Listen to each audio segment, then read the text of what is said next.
Bienvenue à cette table ronde de clôture du colloque. J'espère que l'ensemble des sessions thématiques auxquelles vous avez pu participer pendant ces 2 jours ont été riches d'échanges. Et donc là, on vous propose ce matin d'échanger sur les changements climatiques et la relocalisation donc, des filières du végétal spécialisé et donc de vous proposer, de vous présenter des initiatives et des témoignages de structures, de structures économiques, mais également d'avoir un ancrage au niveau des politiques publiques régionales. Et donc, j'ai la chance d'avoir avec moi ces 5 intervenants. Donc, je vais vous les présenter rapidement. Donc, nous avons Madame Patricia Motion, donc, qui est agricultrice pardon, dans le Nord segréen, élue membre du Conseil régional des Pays de la Loire et administratrice également du pôle de compétitivité VG Police Vallée. Nous avons à nos côtés également Mathias Gaillard, donc, qui est cofondateur du cabinet Oxao, qui en traction et stratégie mène une activité hybride alliant le conseil, le diagnostic écologique et le paysagisme. Et donc l'ambition, c'est vraiment de faire émerger une nouvelle économie à impact positif pour nos écosystèmes. Nous avons également du coup Monsieur Jean-Paul Davas de Safo Édition, qui en tant qu'éditeur d'innovation variétale sélectionne de nouvelles variétés en collaboration avec des obtenteurs et des pépiniéristes multiplicateurs, et donc qui accompagne à leur protection et la diffusion au niveau international. Nous avons également Monsieur Damien Pelletier, donc, qui est sélectionneur amont chez Villemorin Mikado, qui est un semencier franco-japonais, qui est spécialisé depuis 1743 dans la création, la production et la commercialisation des semences potagères pour les professionnels. Et Villemorin Mikado fait partie donc, de l'Imagrin, qui est une coopérative agricole et un groupe semencier international. Et pour finir, nous avons donc Monsieur Angel Rodriguez, qui est le directeur général de Bioplan, qui est producteur d'herbes aromatiques bio et durables depuis 2010. C'est une filiale française de l'entreprise familiale suisse Max Schwartz et dont le concept intègre la RSE, les modes de culture alternatifs et l'éco-conception pour une production durable. Donc, nous avons échangé ensemble en amont de cette table ronde pour définir un petit peu les grands sujets et de trouver voilà, les impacts et l'angle que nous souhaitions aborder pour vous présenter justement les innovations. Et donc, l'idée, c'était aussi pour nous de redéfinir par rapport à cette idée de changement climatique, finalement, le fait qu'il y avait une perception différente en termes de solutions par rapport à l'ampleur des événements. Et donc, on va commencer par la gestion des événements extrêmes, donc avec Mathias, qui va nous présenter notamment les notions de génie rural et de changement dans les systèmes forestiers, et donc de définir l'ensemble des contraintes et des opportunités que les événements récents nous ont amenés à réfléchir. Voilà, et donc d'aborder cette première partie et on verra ensuite sur des notions de changement climatique beaucoup plus progressif l'ensemble des leviers que les entreprises et les politiques publiques ont mis en avant pour gérer ces enjeux-là. Donc, je vais te laisser la parole. Tu peux prendre l'autre si tu veux.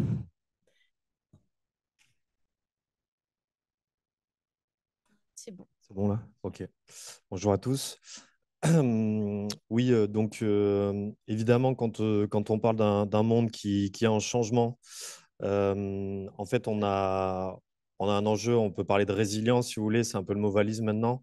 Mais en fait, on a 2 temps quand même à gérer. Il y a le temps long, donc on va dire adaptation au changement climatique, et il y a le temps très court, qui est le temps de la crise. Et donc, comment on peut aussi gérer ces sujets-là?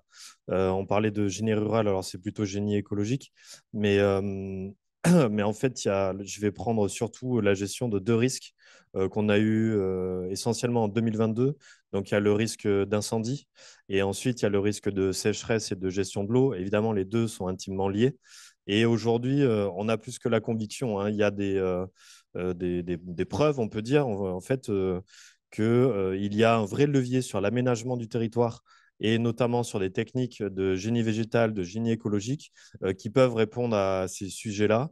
Je ne sais pas s'il y en a qui sont familiers, par exemple, avec l'hydrologie régénérative, en fait, qui permet de régénérer un petit peu les cycles de l'eau.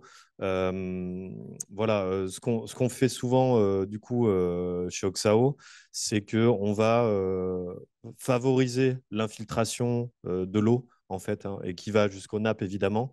Ça passe par les arbres en général.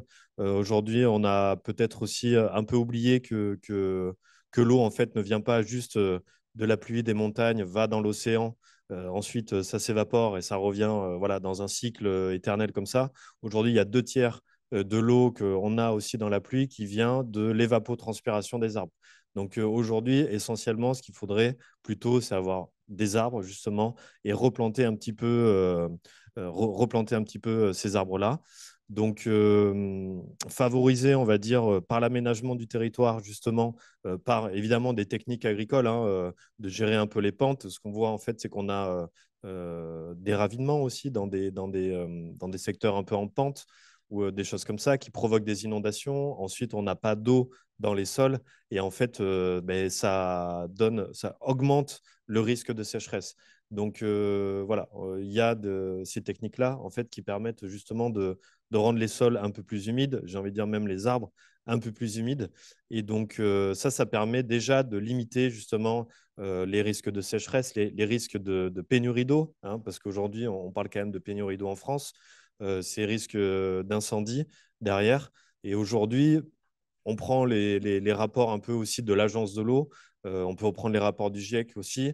Une des premières techniques aujourd'hui, c'est de restaurer les zones humides, c'est de reforester justement avec une diversité essentiellement de feuillus, hein, parce que bon, ben voilà, il y a une différence quand même avec les feuillus. Et aujourd'hui, voilà, c'est plutôt des techniques un peu globales d'aménagement du territoire qui vont nous permettre justement de gérer ces enjeux plutôt sur le long terme, mais qui pourraient aussi à terme nous permettre de gérer des crises et augmenter notre résilience.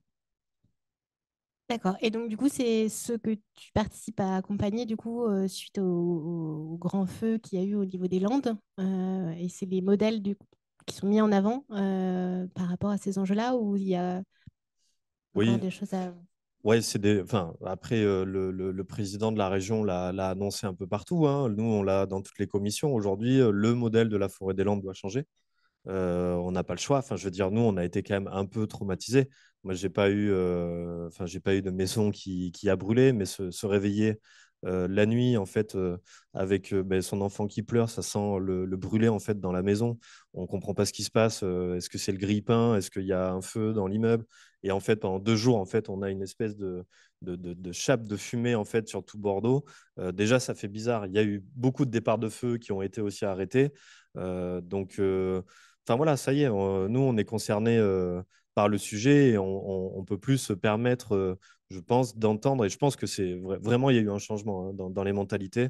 On peut plus entendre les arguments juste de production ou quoi. Aujourd'hui, bah, il n'y a plus le choix. Il y a plus le choix. Il faut qu'on change ces cultures un peu monospécifiques, ben, notamment les pins hein, aussi, évidemment et essayer de trouver ben, soit des nouvelles filières, soit des demandes en fait qui évoluent.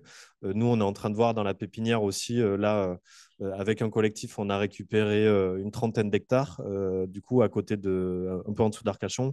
Et donc là, on va essayer de faire un modèle justement plutôt ben, forestier. On va essayer de réimplanter aussi le chêne-liège qui a quand même la particularité de ne pas brûler.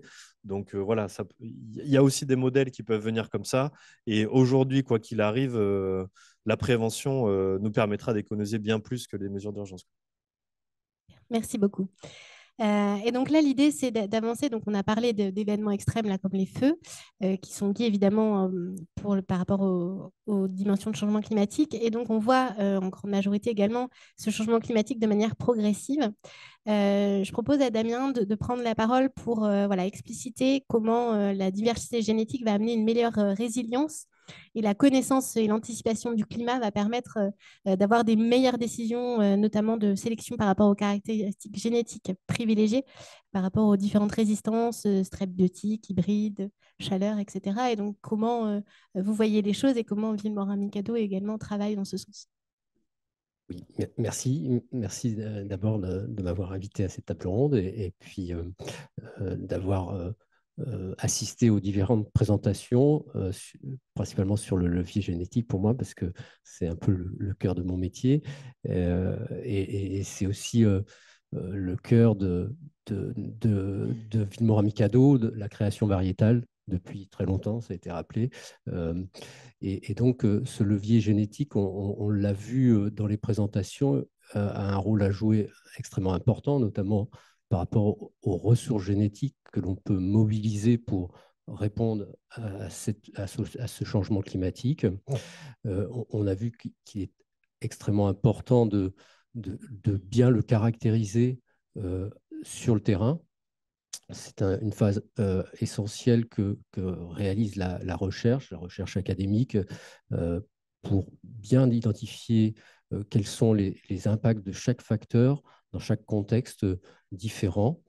Et c'est important pour nous aussi d'avoir ce lien de proximité avec les chercheurs pour mieux comprendre quels sont les facteurs essentiels qui agissent sur les plantes et les variétés, pour nous aider aussi à sélectionner sur des critères peut-être plus faciles à identifier, à mettre en évidence. Il faut voir que le métier de sélectionneur, c'est un screening, une étude de milliers de plantes pour, à la fin, sortir une variété. Et le temps de la sélection, alors moi je travaille, évidemment, Mikado est plutôt, j'aurais dû le dire au début, travaille sur les plantes potagères. On a vu beaucoup de sélections ou de travaux sur les ressources génétiques en arboriculture, donc ce n'est pas le même pas de temps.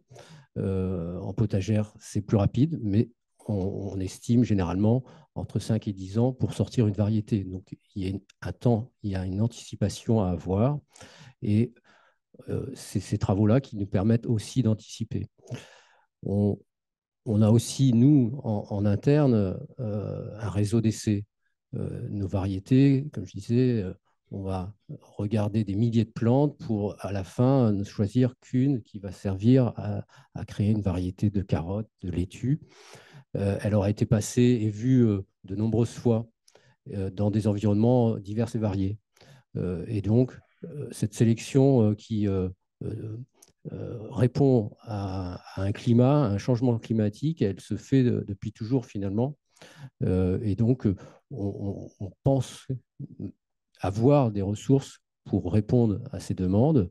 Un semencier comme Vilmorin-Mikado, on est sur des marchés internationaux. On voit déjà les problématiques qu'il y a en Espagne, par exemple. Les augmentations de température, elles sont plus importantes qu'en France. Des problèmes de salinité du sol aussi sont plus importants. Mais on a des variétés qui tenaient bien, qui tiennent bien en Espagne. Si demain l'augmentation de la température augmente de façon, comment dire, en France, on retrouve des climats qui peuvent être plus méditerranéens, je dirais, eh bien, on a aussi du matériel qui réagit bien à ces températures-là. Donc, c'est une force là-dessus. Ensuite, les ressources génétiques en tant que telles. Alors moi, je suis bien placé pour le savoir. Je suis sélectionneur amont sur la laitue. Et on a aussi cette possibilité d'aller chercher, on l'a vu aussi dans les présentations ce matin, des ressources génétiques un peu plus exotiques. Alors, dans le pool cultivé, peut-être des choses plus anciennes ou plus exotiques parce que ce n'est pas dans nos pays, mais aussi dans le pool sauvage. Et on a des choses qui sont plutôt intéressantes, qui demandent beaucoup de travail. Là, on part de beaucoup plus loin.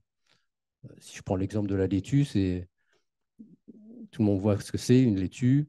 A priori, ça ne semble pas être extrêmement résilient à la sécheresse et au manque d'eau.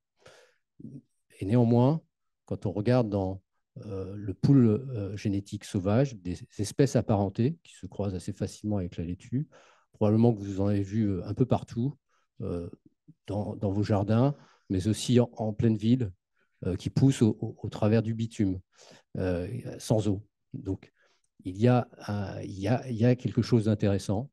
Et il va falloir, comment dire, étudier les facteurs génétiques qui sont derrière ces caractères et cette résilience. C'est pas simple. On a vu aussi que ce matin, on ne peut pas simplement faire des croisements et sélectionner sur un caractère. Il y a beaucoup d'autres caractères qui sont plutôt qu'on ne souhaite pas voir, qu'on souhaite éliminer. Donc, il y a aussi tout un travail de contre-sélection. Et ça va demander beaucoup de temps. Ça demande beaucoup de temps lorsqu'on parle d'espèces sauvages on peut facilement rajouter une dizaine d'années, quoi. Donc, mais c'est plutôt passionnant et je dirais qu'on y travaille et je pense que la plupart des semenciers y travaillent déjà beaucoup, quoi. Ça marche. Et donc, du coup, je vais rebondir sur cette notion de pas de temps, en fait, percuter de la recherche par rapport à ce changement climatique. Et donc, du coup, l'idée, c'était aussi, on a parlé donc, de la laitue des potagères, qui finalement avait un pas de temps quand même plus court que la partie sylvicole. Est-ce que du coup, Jean-Paul, vous pouvez nous parler surtout sur la partie meilleure anticipation du climat, meilleure connaissance du coup des maladies et des ravageurs futurs qui pourraient arriver, et donc également dans les choix de sélection, comment est-ce que ça peut être identifié et comment on gère cette notion de durée longue des pas de temps par rapport aux ligneux justement. Et comment est-ce que au niveau SAFO et au niveau de votre infrastructure également, vous gérez cette partie-là? Merci. Merci d'abord de m'inviter aussi sur cette table ronde pour parler d'un secteur qui est un peu particulier, qui est le secteur de l'ornement, et sur lequel je travaille donc, au sein de SAFO. SAFO, c'est une structure qui appartient à 13 pépinières françaises, qui a un partenariat historique avec l'INRA sur la recherche variétale depuis 50 ans bientôt, enfin l'année prochaine. C'est un petit scoop. Sur cet aspect-là, à l'heure actuelle, on développe à peu près des obtentions venant de 50 obtenteurs différents du monde entier, et on a des partenariats aussi avec des collègues dans le monde entier. C'est un petit marché, mais c'est un marché sur lequel qui est assez mondialisé, surtout au niveau des variétés, et ça traverse assez facilement différents climats et différentes zones. Les végétaux sont comme les gens, ils voyagent beaucoup. Alors, ça a des avantages et ça a aussi des inconvénients, puisque ça nous amène aussi de temps en temps des ravageurs assez exotiques. C'est aussi une des conséquences aussi du réchauffement climatique, c'est qu'on a des ravageurs qui n'étaient pas adaptés dans nos zones et qui arrivent dans nos zones et qui prennent une place importante et qui peuvent arriver à détruire des productions qui existent ou des plantes qui existent depuis très longtemps, hein. Notre premier sujet, les premiers sujets qu'on a travaillé avec l'INRA, ben, ça concernait essentiellement le feu bactérien, la graphiose de l'orme, la maladie des platanes. Et là, on percute effectivement deux choses, c'est-à-dire l'arrivée d'un ravageur qui n'était exotique par le fait du changement climatique ou des évolutions du transport des végétaux. Ça percute aussi le fait que bah, certains végétaux qui étaient adaptés dans la zone sont aussi moins adaptés, et on rencontre, à la différence un petit peu des potagères, ce qu'on a pu voir ce matin aussi, c'est que la sélection sur les arbres, ça dure longtemps.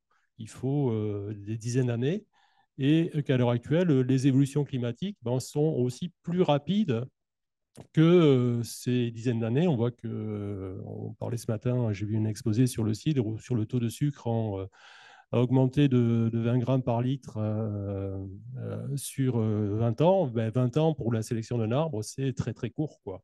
Donc ça nous oblige à avoir des stratégies un peu différentes. Bon, toujours de travailler effectivement sur des émergences, mais aussi de s'appuyer sur nos collègues qui travaillent dans d'autres climats pour pouvoir amener des connaissances qu'ils ont là-bas, qu'ils ont de là-bas, ou des plantes qui sont adaptées à des conditions qu'on aura peut-être nous demain, et qu'on essaie de développer sur des marchés européens. Avec une chose complémentaire, c'est qu'on effectivement, on voit que le changement climatique, pour nous, il y a des opportunités, puisqu'il y a aussi dans la société une idée différente de gérer les espaces, notamment les espaces urbains, périurbains, en termes de végétalisation. Et pour cela aussi, il faut aussi amener une diversité de plantes qui peuvent être utiles. On ne peut pas s'appuyer que sur les variétés qui sont existantes à l'heure actuelle. Et on a besoin aussi d'enrichir cette palette. C'est, entre guillemets, ce que l'on fait aujourd'hui. On le fait aussi de façon accélérée, mais d'un point de vue ornemental, c'est ce qui s'est fait depuis toujours, hein. On n'est pas très novateur, sauf qu'on est obligé de le faire de façon plus accélérée. Et donc, on rentre régulièrement des nouvelles variétés. On essaie de travailler aussi sur de la sélection de long terme pour de la résistance. Mais là, c'est un travail beaucoup plus long. Ça marche, merci beaucoup. Et donc, si on fait le lien avec ces notions de génétique associée et de sélection d'espèces, avec plutôt un angle technique, je pense que ce qu'on entend quand même, c'est d'avoir, et ce qu'on a entendu dans les différentes sessions, c'est d'avoir la mise en place d'approches systémiques face à cette vitesse du changement climatique. Et d'avoir une analyse aussi de l'ensemble des co-bénéfices des systèmes de culture qui pourraient être mis en place. Est-ce que, Patricia, vous pourriez nous en dire un mot sur comment est-ce que les politiques publiques peuvent orienter et s'engagent dans cette notion aussi voilà, d'approche globale, intégrative, et de voir comment est-ce que justement ces nouveaux systèmes, et notamment avec l'augmentation du nombre de haies, etc., vont avoir un impact et enfin, auront un impact de toute façon, mais comment est-ce que les politiques publiques orientent le discours par rapport à ces enjeux en termes de biodiversité, de paysage, mais également d'eau? Bonjour à tous. Oui, donc ce changement climatique, vous en entendez parler depuis hier avec ses nombreux impacts. Ça bouscule quand même beaucoup de perspectives d'avenir. On a des impacts sociaux, sociétaux, économiques, politiques et puis surtout sur l'environnement. Et l'environnement, donc, sur les végétaux. Et d'où l'intérêt d'y réfléchir parce que soit on subit ces impacts, soit on agit pour essayer de pouvoir faire quelque chose. Donc, on est face à des enjeux nouveaux qui nous obligent à avoir de nouvelles connaissances, des solutions d'adaptation, des solutions d'anticipation. C'est un petit peu déjà ce qu'ont dit mes voisins. Et donc, on s'est dit que nous, en tant que politique, comment on pouvait agir, c'est qu'on devait mettre les acteurs régionaux autour de la table, parce que par rapport à ces nouveaux enjeux-là, on va devoir faire ensemble, devoir travailler de façon à faire évoluer les pratiques, de façon aussi à changer notre façon de travailler. Et donc, pour ça, on a mis autour de la table des organismes de développement, de recherche, des entreprises de services et des agriculteurs. C'est aussi extrêmement important d'avoir toutes ces personnes autour de la table. On l'a confié à VGPolis, entre autres. Et on a besoin de travailler aussi en proximité. On parle de recherche, d'innovation, mais on a aussi besoin des agriculteurs de façon à pouvoir travailler sur cette proximité, puisque les agriculteurs, le monde agricole, le monde du végétal est en lien direct à ces changements. Et travailler ensemble, ça veut dire échanger, expérimenter, tester, évaluer de façon à obtenir une agriculture plus résiliente. Donc, de ces concertations, 2 macro-projets sont sortis. On en a un pour la partie élevage qui s'appelle PharmAdapt, où là, il va y avoir tout un travail de recherche sur les stratégies alimentaires. Donc, ça veut dire aussi avec du végétal. Et puis aussi le rôle des arbres, le rôle des haies, le rôle des zones humides sur nos exploitations. Un travail autour de la génétique, aussi la génétique animale, on n'a pas que la génétique végétale, et puis sur la conduite du troupeau et les différents équipements dont on aura besoin. Et puis le deuxième macro-projet, c'est ClimaVeg. Et donc là, ClimaVeg qui réunit quand même 60 partenaires, donc d'où l'importance du projet, avec différents aussi financeurs. Donc on a le Conseil régional Bretagne qui s'est associé à nous, Conseil régional des Pays de la Loire, et qui réfléchit donc sur différentes possibilités. C'est un projet donc multifilière, multipartenarial. Ça, c'est extrêmement important parce qu'il va nous falloir trouver des solutions et les solutions, elles ne seront pas forcément d'emblée faciles, mais des solutions qui seront des leviers d'adaptation liés aux plantes, au sol, à la ressource en eau. Et une fois qu'ils auront trouvé toutes ces solutions-là, il faudra surtout bien les diffuser sur le terrain. Ça aussi, c'est important. Recherche, innovation, mais aussi la diffusion sur le terrain, parce que ça permettra aux acteurs de s'adapter dans les choix d'investissement, dans les nouvelles techniques de production, dans les nouvelles variétés, mais aussi faire des formations, parce que s'adapter techniquement, c'est une chose, mais je pense qu'il faut aussi s'adapter mentalement, parce qu'on arrive à une nouvelle façon de produire à laquelle on n'était pas habitué. Et donc, dans tout changement, je crois qu'il ne faut jamais oublier le facteur humain, c'est extrêmement important. Donc, des formations adaptées. Et je pense qu'il faut toujours être dans l'anticipation. Le regard sur l'avenir, c'est le premier temps de l'action. Donc voilà, nous, en tant que politique publique, c'est d'accompagner un petit peu tous ces projets de recherche de façon à pouvoir anticiper ces projets collaboratifs Là, pour le projet Climavec, c'est 2,7 millions d'euros. Donc, c'est quelque chose dans lequel on croit et où on met les moyens financiers. Ça marche. Merci beaucoup, Patricia. Je vais me permettre du coup de revenir sur cette notion d'homme, d'humain, d'accompagnement au changement, du coup, et aussi de changement de paradigme, je pense, pour certains. Et ça va faire le lien avec les opportunités de nouvelles infrastructures face au changement climatique, mais parfois qui peuvent aussi se soustraire du coup des contraintes justement climatiques directement, en ayant un impact environnemental neutre. Et donc, je vais donner la parole à Angel qui va du coup expliciter aussi le nouveau modèle de bioplan, ce qu'il propose en termes très intégratifs, en termes de technique face au changement climatique, mais aussi en termes d'accompagnement des hommes dans ces nouveaux changements. Vaste programme. On a entendu beaucoup de choses là sur la génétique, sur l'interaction, sur des tas de choses. On doit tous répondre, producteurs compris, à ce contexte nouveau qui est celui de comment faire face à un changement naturel contre lequel on ne peut pas grand-chose a priori.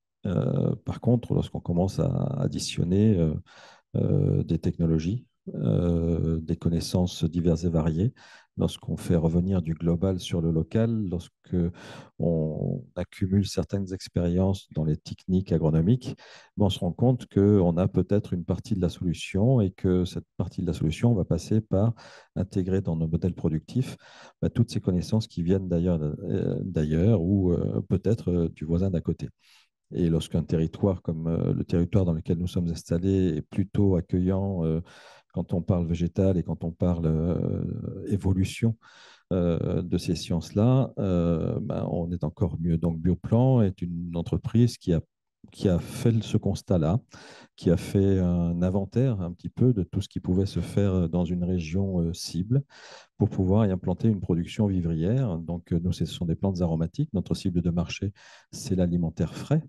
Et il y a diverses façons de produire des salades, diverses façons de produire des aromatiques, diverses façons de faire nos métiers. Nous sommes certifiés bio à 100% sur l'exploitation, un domaine qui n'est pas très loin d'ici, en bordure de ville, hein, on pourrait presque parler de kilomètre zéro.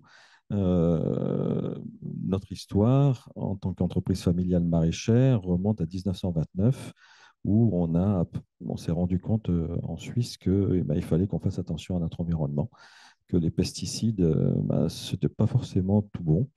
Et on a commencé à faire des choses plutôt intéressantes et notamment, il y a un peu plus de 25 ans maintenant, on a interdit le cuivre, par exemple, dans nos productions.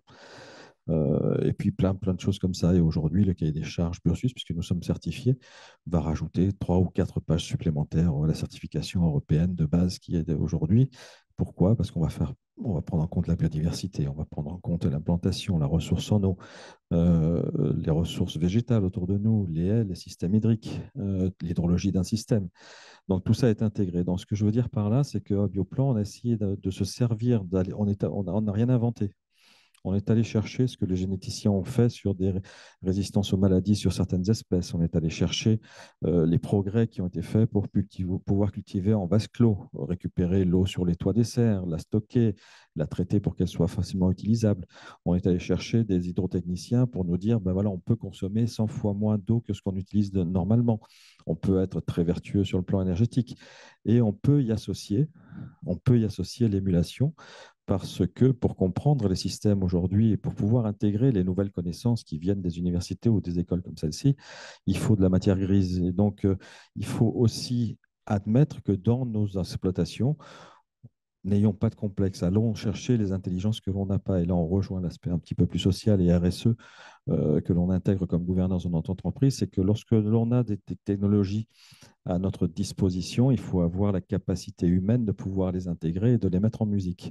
Et tout ça, finalement, pourquoi? Pour produire pour produire un basilic que vous allez acheter sur un rayon de supermarché. Ce que je veux dire par là, c'est que ça demande une somme de travail et d'un raisonnement systémique pour finalement manger sain, sécurisé et à un prix accessible sur un rayon de supermarché. Donc c'est ça notre enjeu aujourd'hui, c'est que dans des contraintes environnementales lourdes, qui engendrent des contraintes sociétales, et des difficultés sociétales, la population d'un territoire doit pouvoir être nourrie convenablement, de manière saine et sécurisée, par des modèles économiques qui peuvent porter les coûts de l'éco-conception, de l'agriculture biologique, de la gestion des ressources et de la conservation de la biodiversité sur un territoire. Et tout ça n'est possible que si l'écosystème, tout ensemble, parle collectif dans des enjeux importants aujourd'hui, qui sont ceux de l'économie circulaire, qui sont ceux de la préservation des ressources et de l'environnement.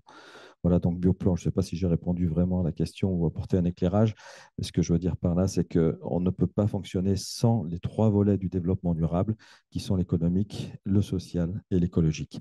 Aujourd'hui, tout ça, il faut avoir un raisonnement systémique dans nos exploitations, pouvoir le dire, pouvoir le démontrer, pouvoir le répliquer, pouvoir créer de l'émulation et continuer d'être sexy pour les jeunes qui sortent des écoles, qui ont une autre vision de la production vivrière, une autre vision de la production nourricière, qui veulent faire du business bien, quelque part. Voilà. Merci. On va essayer de rebondir avec ça. Merci Angel.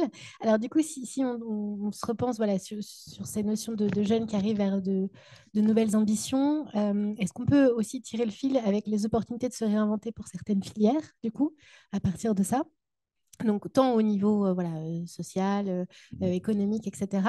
Et puis après, on repassera la main à Damien sur la partie vraiment tirer parti des génétiques, comme vous l'avez mentionné rapidement sur la partie Espagne tout à l'heure.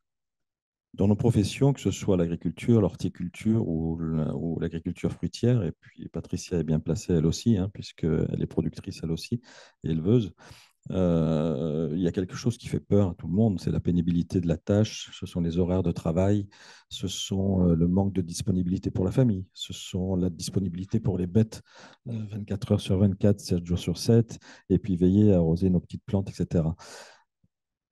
Ce que l'on a, nous, essayé de faire, c'est d'aller chercher le plus haut de niveau de technologie adapté à notre moyen de à notre système de production.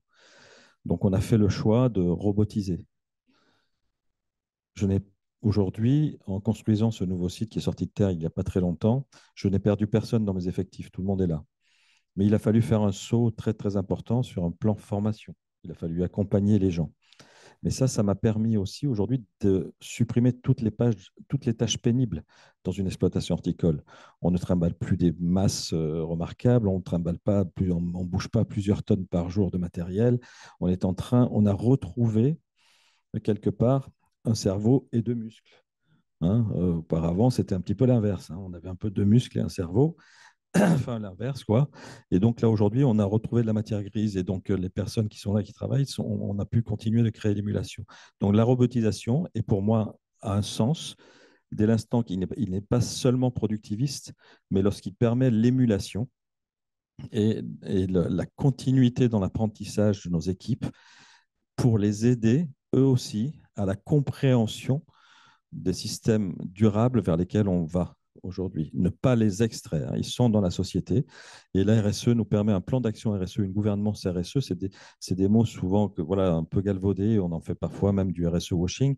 Ce qui est important, c'est qu'on doit faire le diagnostic dans notre entreprise pour aider nos équipes à pouvoir aussi s'inscrire dans le mouvement de durabilité. Et donc, par la robotisation, par la mécanisation, par la technologie, on résout une partie de la solution. L'autre partie, c'est un modèle économique qui doit fonctionner. Donc, l'automatisme, la sécurisation des systèmes, la traçabilité, la digitalisation, l'intelligence artificielle, c'est des choses qui font un petit peu peur encore aujourd'hui. Tous ces sujets, on peut s'en saisir pour créer des planifications de production, pour construire un standard qui est compris non seulement par les acteurs productifs, mais aussi par les acteurs distributeurs qui se sentent accompagnés, réassurés par rapport aux produits qu'ils vont mettre sur leur rayon à destination d'un consommateur qui, lui, va demander de la transparence, savoir d'où vient le produit, comment il a été fait, ouvrir les portes et les fenêtres de l'exploitation pour montrer aux consommateurs qu'on n'a rien à cacher. Et donc, ça, c'est aussi un autre enjeu dans le paradigme dans lequel on se dirige, le paradigme de la transparence. Nous devons témoigner, en tout cas faire preuve que ce que l'on leur met dans l'assiette, c'est sain, sécurisé, produit dans de bonnes conditions y compris avec l'appui de la technologie, des connaissances sur les écosystèmes, l'intégration de la biodiversité sans opposer les systèmes et à rendre nos métiers qui étaient très pénibles, plus très sexy, un peu plus attrayants, et puis à permettre aux jeunes générations de venir nous voir, de voir qu'il y a d'autres manières de produire des plantes ornementales, des plantes vivrières, des sujets sur lesquels leur science, leur vision du monde, leurs inputs peuvent être très, très importants pour faire évoluer une entreprise et l'inscrire de plein pied dans la transition écologique et alimentaire. Merci. On s'éloigne un peu d'une opportunité de filière, mais je pense qu'on peut le rattraper quand même par rapport aux enjeux. Donc je vais quand même laisser la parole du coup à Damien sur réinventer des filières et donc par rapport aux génétiques associées. Et je pense que ça pourra faire le lien aussi ensuite sur la notion de pénibilité du travail, sur les enjeux qu'on avait abordés avec Jean-Paul sur on complexifie les métiers, mais parfois pas avec plus de résilience et de résistance de certaines de nos génétiques, ça peut permettre de limiter certaines interventions, et notamment dans les espaces collectifs. Donc, je laisse d'abord la parole à Damien et ensuite je vous laisserai Jean-Paul rebondir. Oui, alors réinventer les filières, après, je pense qu'il faut avoir à l'esprit que le matériel sur lequel on travaille, le végétal, que ce soit en arboriculture ou potagère, c'est quelque chose de vivant, quoi, hein, et qui est pas statique. Et donc, en potagère, on a amélioré, fait de la création variétale pour s'adapter à des nouvelles techniques culturelles. Elles ont évolué au fil des années.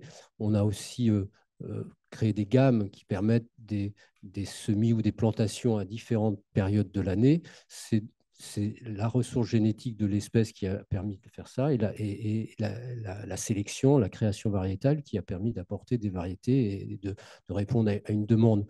Il y a encore des leviers là-dessus sur certaines espèces qui peuvent être plus sensibles à la chaleur. La laitue, par exemple, sa germination alors pas en France, mais aux États-Unis, on fait des semis en pleine terre. En Californie, où on a ces problèmes de chaleur, lever la sensibilité à la température des semences est aussi un moyen de répondre à cette problématique et ça se fait en utilisant des ressources génétiques. Il y a d'autres espèces qui peuvent être plus sensibles à la chaleur ou au froid et de rendre par exemple une espèce moins sensible au froid permet aussi d'anticiper un semis qui permettra une croissance de la plante dans des conditions qui lui sont plus favorables qu'un semis classique qui va rentrer dans une période où ce sera plus chaud demain, quoi. Donc il y a au sein des espèces et même dans le pool cultivé des ressources qui ne sont pas utilisées parce qu'on n'en avait pas besoin ou il n'y avait pas de demande, mais la demande va arriver et on travaille dessus. Donc je pense que tout ça, c'est très dynamique et on a les ressources pour le faire.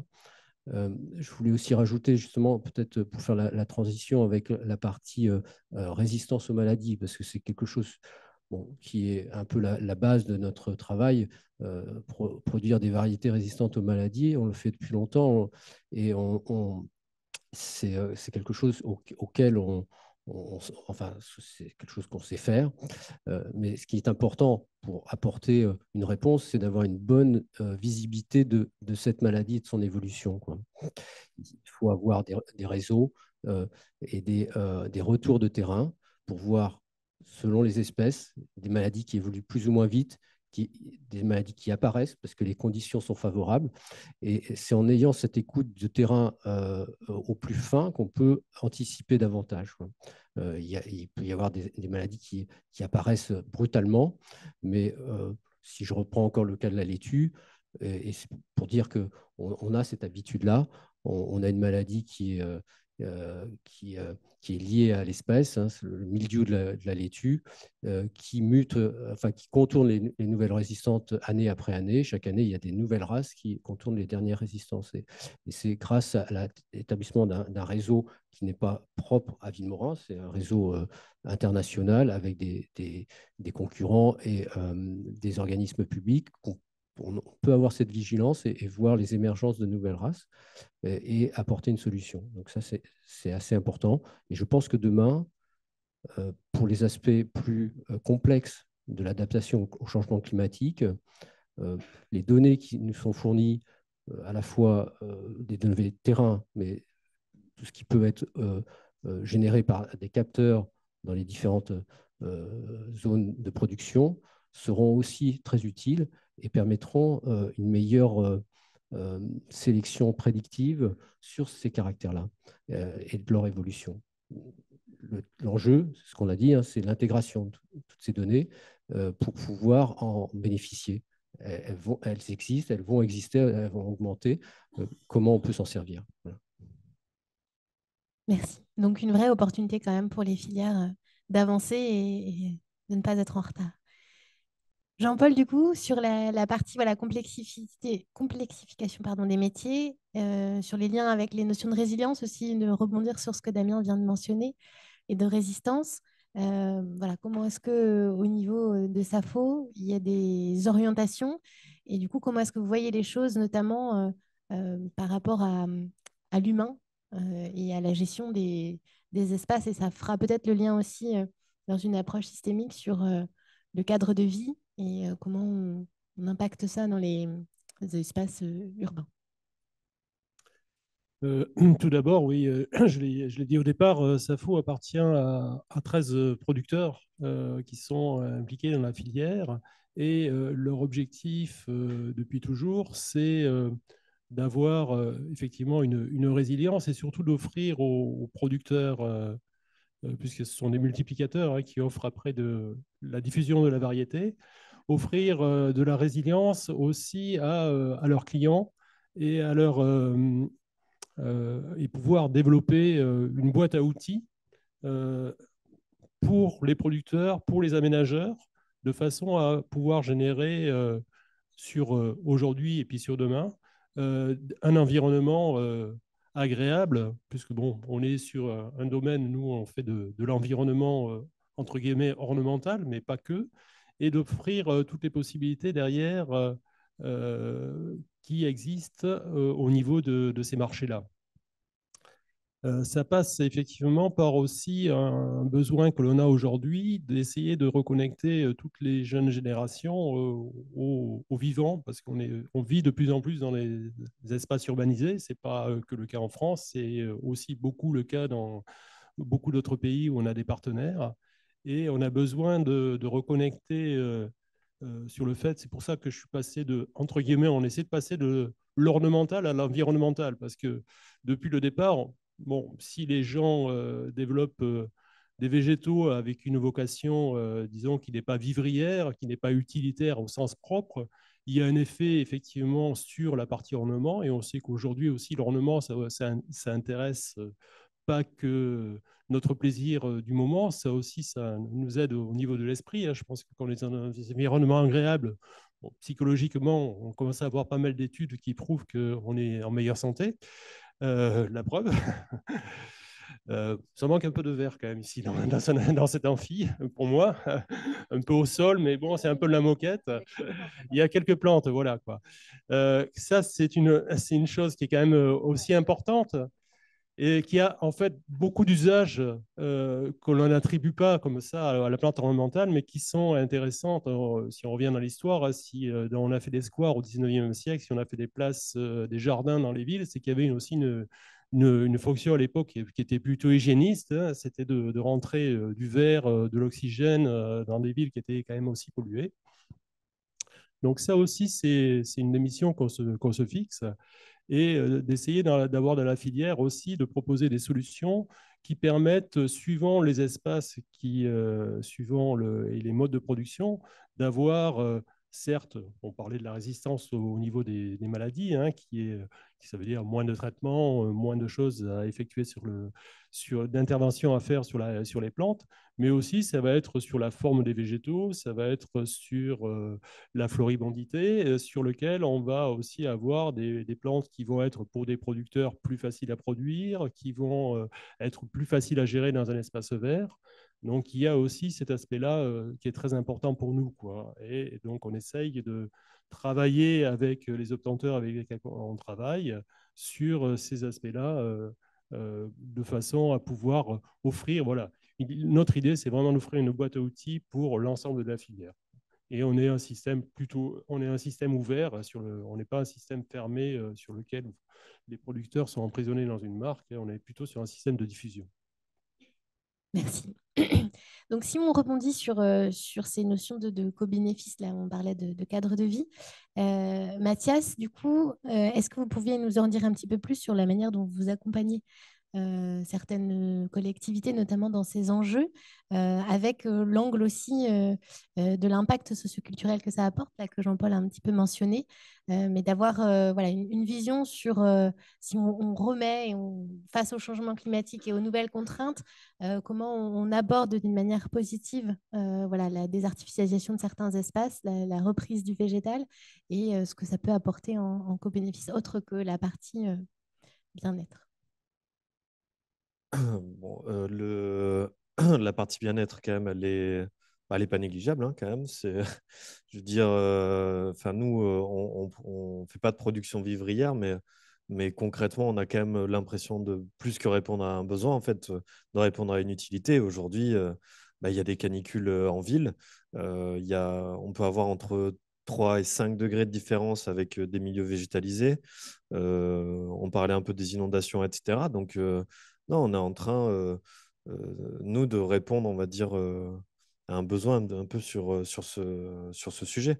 On a parlé aussi du levier un peu psychologique, hein. Je veux dire, au bout d'un moment, si vous voulez investir les gens dans la protection, on va dire, de l'environnement, ben, en fait, c'est Joanna Macy, hein, qui est une psychologue de l'environnement, qui montrait en fait que l'expérience de nature est hyper importante. C'est-à-dire que des enfants qui ont grandi dans la nature ou qui ont accès régulièrement à la nature, à terme, devenus adultes, en fait, ils vont être beaucoup plus sensibles à la protection de l'environnement et s'engager plus. Aujourd'hui, qu'on est en train de vivre dans un milieu de plus en plus urbanisé, on est en train de détacher ça.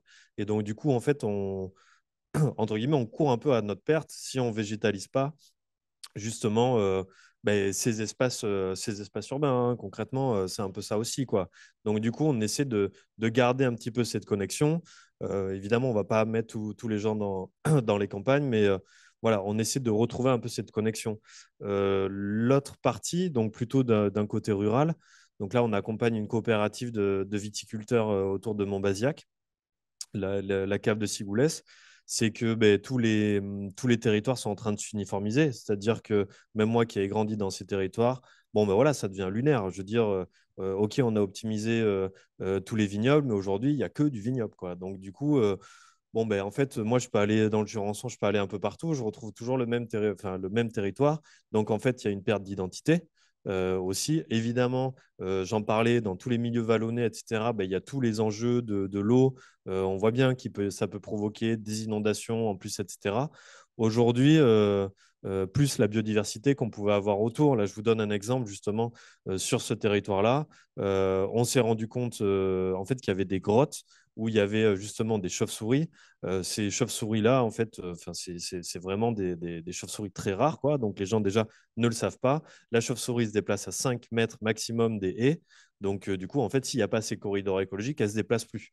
Donc bon, eux, ça peut être un emblème pour eux. Il y a les vignerons de Buzet aussi qui font beaucoup ça, avec la chouette, etc. Mais en plus, un des bénéfices qu'on a, c'est que la chauve-souris, du coup, est aussi prédateur du ver de la grappe pour la viticulture. Et donc, du coup, en fait, ça devient un auxiliaire de culture. Il n'y a pas que celui-là. Il y a la cicadelle verte aussi qui retrouve justement un prédateur dans le tilleul à petites feuilles, dans le charme, dans le noisetier.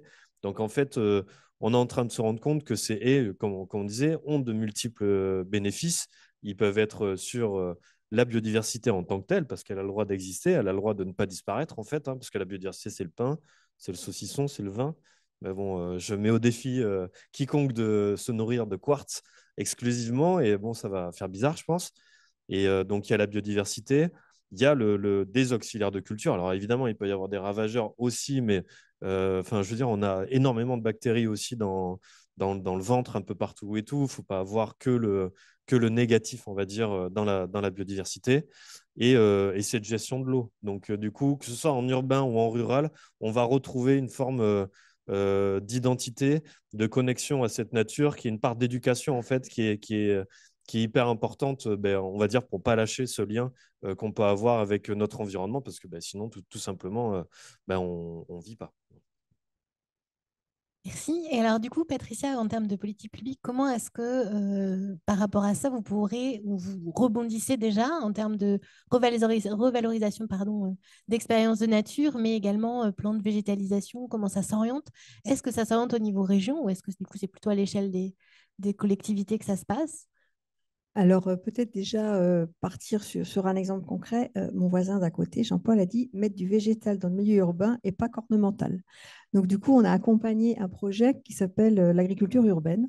Là aussi, c'est quelque chose qui prend un petit peu d'ampleur, qui existait déjà depuis une quarantaine d'années au Japon, qui était déjà développé depuis une vingtaine d'années en Amérique du Nord et qui arrive progressivement en France, cette agriculture urbaine, avec des nouveaux porteurs de projets qui ont ces idées-là. Donc, en fait, il y a un démonstrateur d'agriculture urbaine. Il est à Angers. Alors, je parle pour les étudiants parce que peut-être qu'ils auront envie d'aller le visiter. C'est sur les toits de la Chambre régionale d'agriculture. Mais tout le monde aussi peut aller le visiter, hein, ce n'est pas réservé aux étudiants. Mais c'est aussi intéressant d'aller voir. Donc, c'est un partenariat qui a été fait avec la Chambre régionale d'agriculture, avec ALM, Angers-Loire Métropole, et puis la Florantaise spécialisée dans les terreaux et les paillages pour l'agriculture urbaine. Et en fait, c'est de la culture en bac sur un sol reconstitué. Donc, sur le toit de la Chambre d'agriculture, vous avez des tomates, des fraises, enfin un tas de légumes complètement différents qui poussent comme ça en pleine ville. Et donc, le but pour l'instant, c'est expérimental, c'est de savoir exactement ce que ça donne, le temps de travail, l'itinéraire culturel, si je peux parler comme ça, la récolte, tout est pesé. On n'a pas le droit d'aller manger les tomates cerises, hein, faut les garder, tout est pesé. Mais on avait besoin finalement de créer un lieu d'expérimentation pour pouvoir répondre à ces demandes de nouveaux porteurs de projets. Alors, dans ces porteurs de projets, on a des personnes, hein, des individuels, mais on a aussi des associations, on a aussi des collectivités qui sont intéressées par ces projets-là. On a aussi des gens, des entrepreneurs qui sont déjà en place, qui ont envie de développer ça. Donc, on avait besoin de développer des références technico-économiques et puis accompagner ces nouveaux porteurs de projets sur les itinéraires techniques, mais aussi sur le foncier, sur l'urbanisme, parce qu'on ne fait pas n'importe quoi en ville.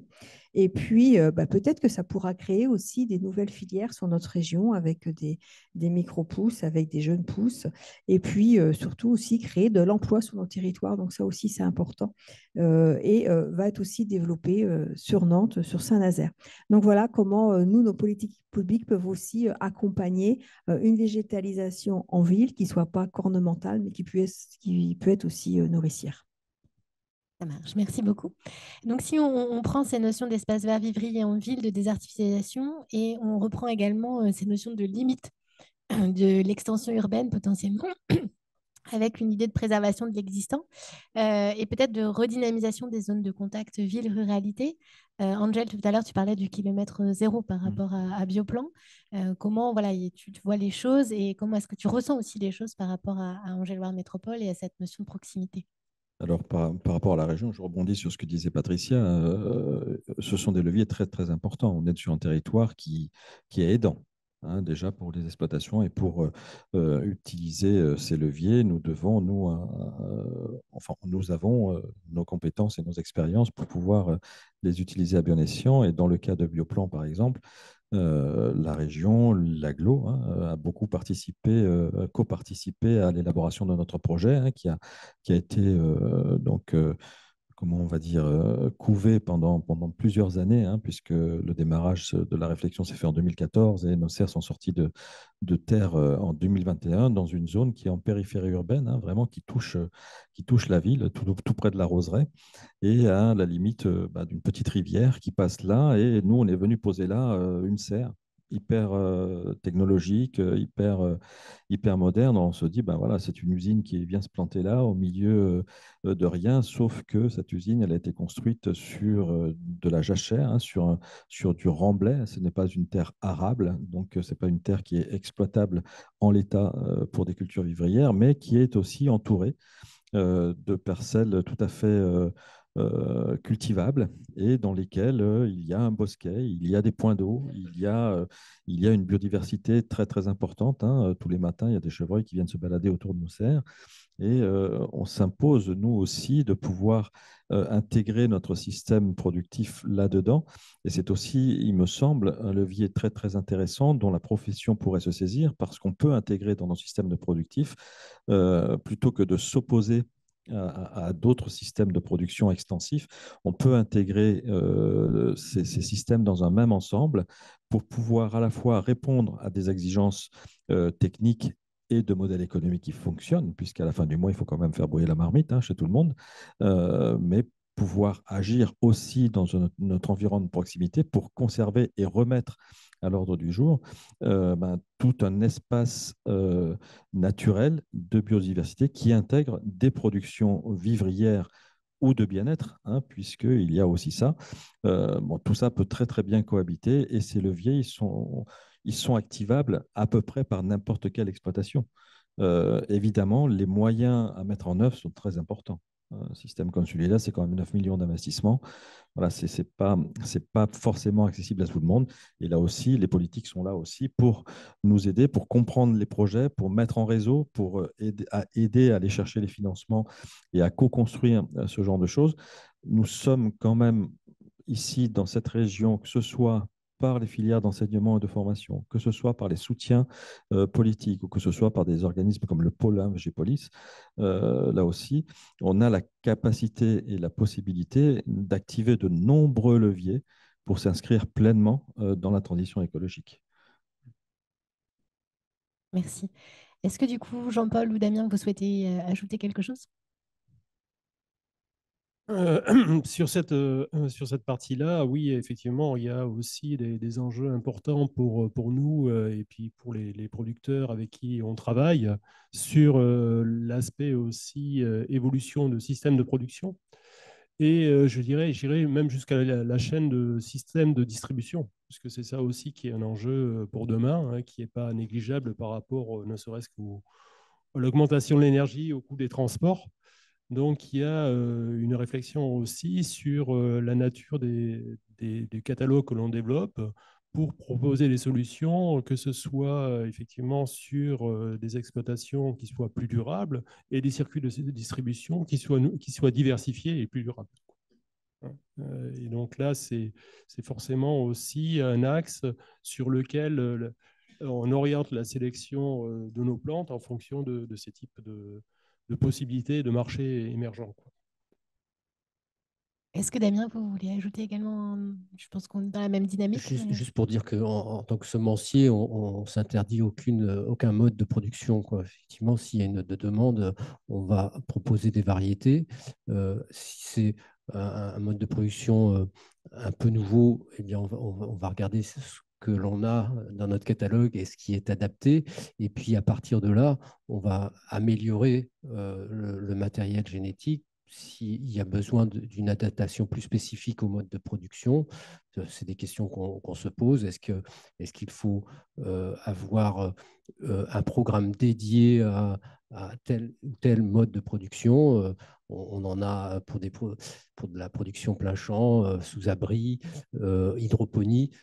Peut-être que demain, il faudra aussi des programmes de sélection dédiés à des systèmes plus de ferme urbaine. Voilà.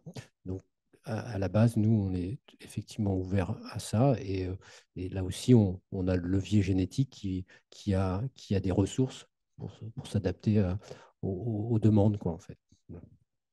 Ça marche. Donc, aux demandes de l'ensemble des nouveaux systèmes qui potentiellement pourraient éclore également à venir. Est-ce que du coup, Mathias, vous avez aussi un point à faire sur cette notion par rapport au nouveau système, mais également au positionnement dans les territoires de ces nouveaux systèmes potentiels? Et du coup, là où on aborderait plutôt l'angle d'aménagement territorial finalement face à ces contraintes diverses et variées pour les transformer en opportunités et quelle serait voilà, la vision que vous avez par rapport à ça?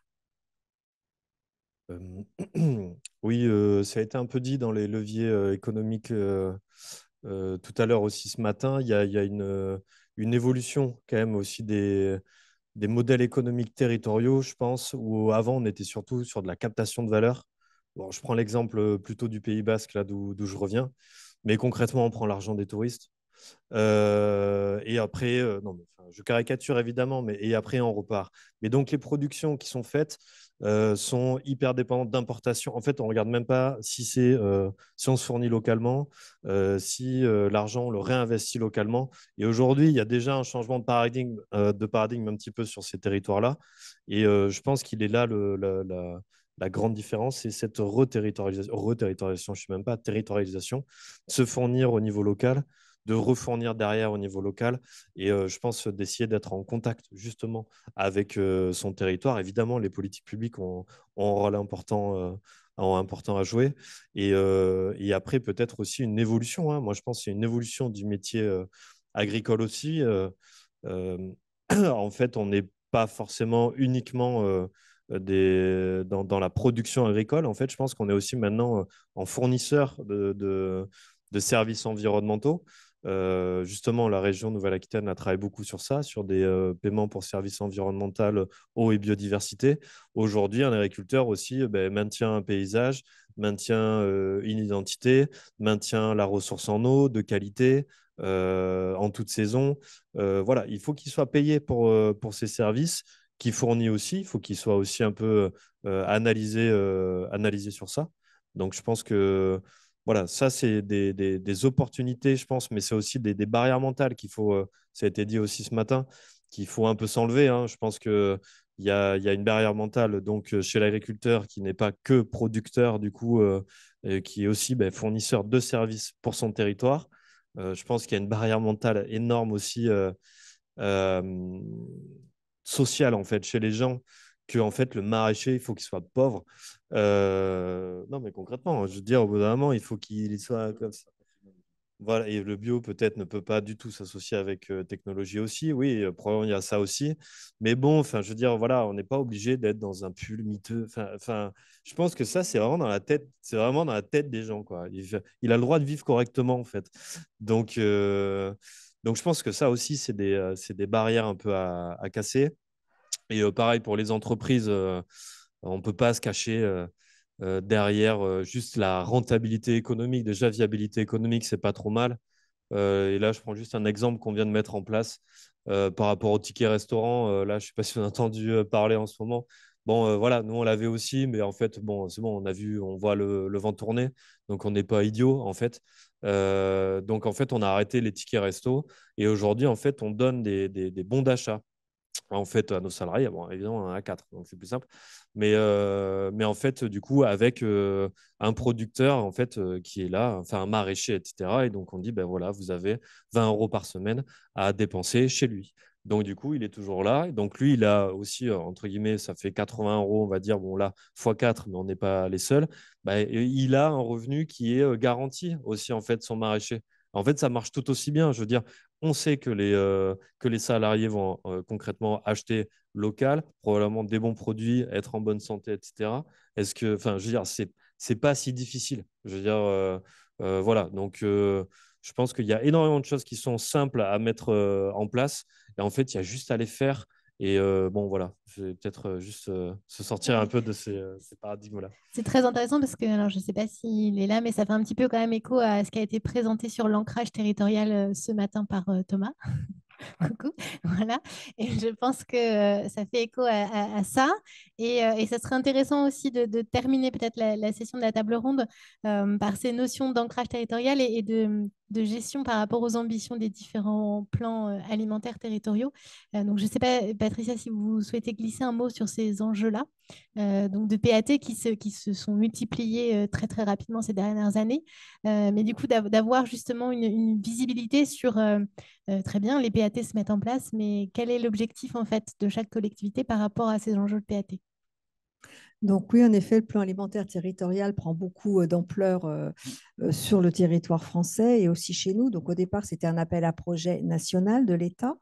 Et les projets qui ne sont pas retenus par l'État redéposent une demande auprès de l'appel à projet régional, donc lancé par l'ADEME, la DRAF et le Conseil régional.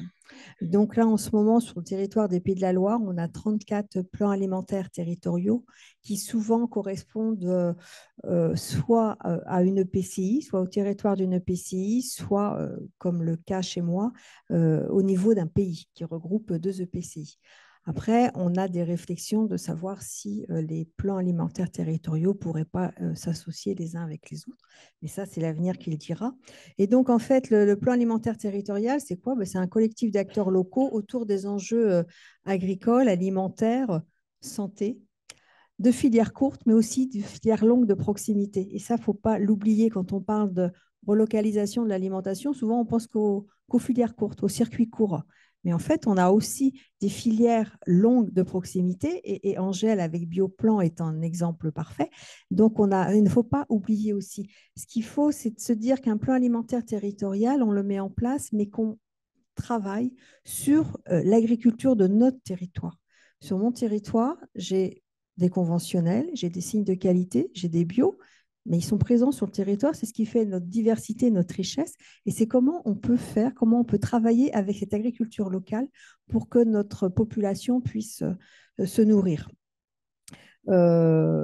Différentes thématiques sont abordées autour de ces PAT. C'est l'économie, l'environnement, le social. Alors, un PAT, la première étape, c'est de faire un diagnostic de ce qu'on a sur notre territoire. Une deuxième étape, c'est de mener des ateliers de concertation. Et là, on a des élus, on a des citoyens, on a des organisations professionnelles, on a des associations de consommateurs. En fait, c'est tout le monde, puisque l'alimentation, ça touche tout le monde 3 fois par jour. Donc, c'est de mettre tous ces gens-là autour de la table. Sur mon territoire, on a toujours 35-40 personnes à chaque fois, donc c'est super important. Il y a des jolies discussions parce qu'on n'est pas toujours d'accord, mais c'est pas grave. C'est ce qui fait aussi avancer les choses. C'est parce qu'il faut savoir aussi accepter les différentes agricultures qui sont sur notre territoire. Et ça, c'est pas toujours évident, mais c'est pas grave. Ça se passe bien. Et puis de ces ateliers de concertation, il en est sorti un plan d'action. Et puis maintenant, il faut mettre les actions en place. Donc l'intérêt de ces ateliers, de ces plans alimentaires territoriaux, finalement, c'est de pouvoir aller sur des actions. Et après, ça va être l'approvisionnement local, mais ça peut être, il y a aussi, par exemple, je vais prendre le mien, on a tout un travail sur l'agriculture, le renouvellement des générations, l'installation en agriculture. Donc, on a un petit territoire sur mon pays qui fait une semaine de l'agriculture. D'ailleurs, qui maintenant qui est rendu à 2 semaines, parce qu'il y a tellement des actions importantes, visite d'exploitation, aller parler d'agriculture dans les EHPAD, travailler sur l'alimentation dans le collège, faire des ciné-débats.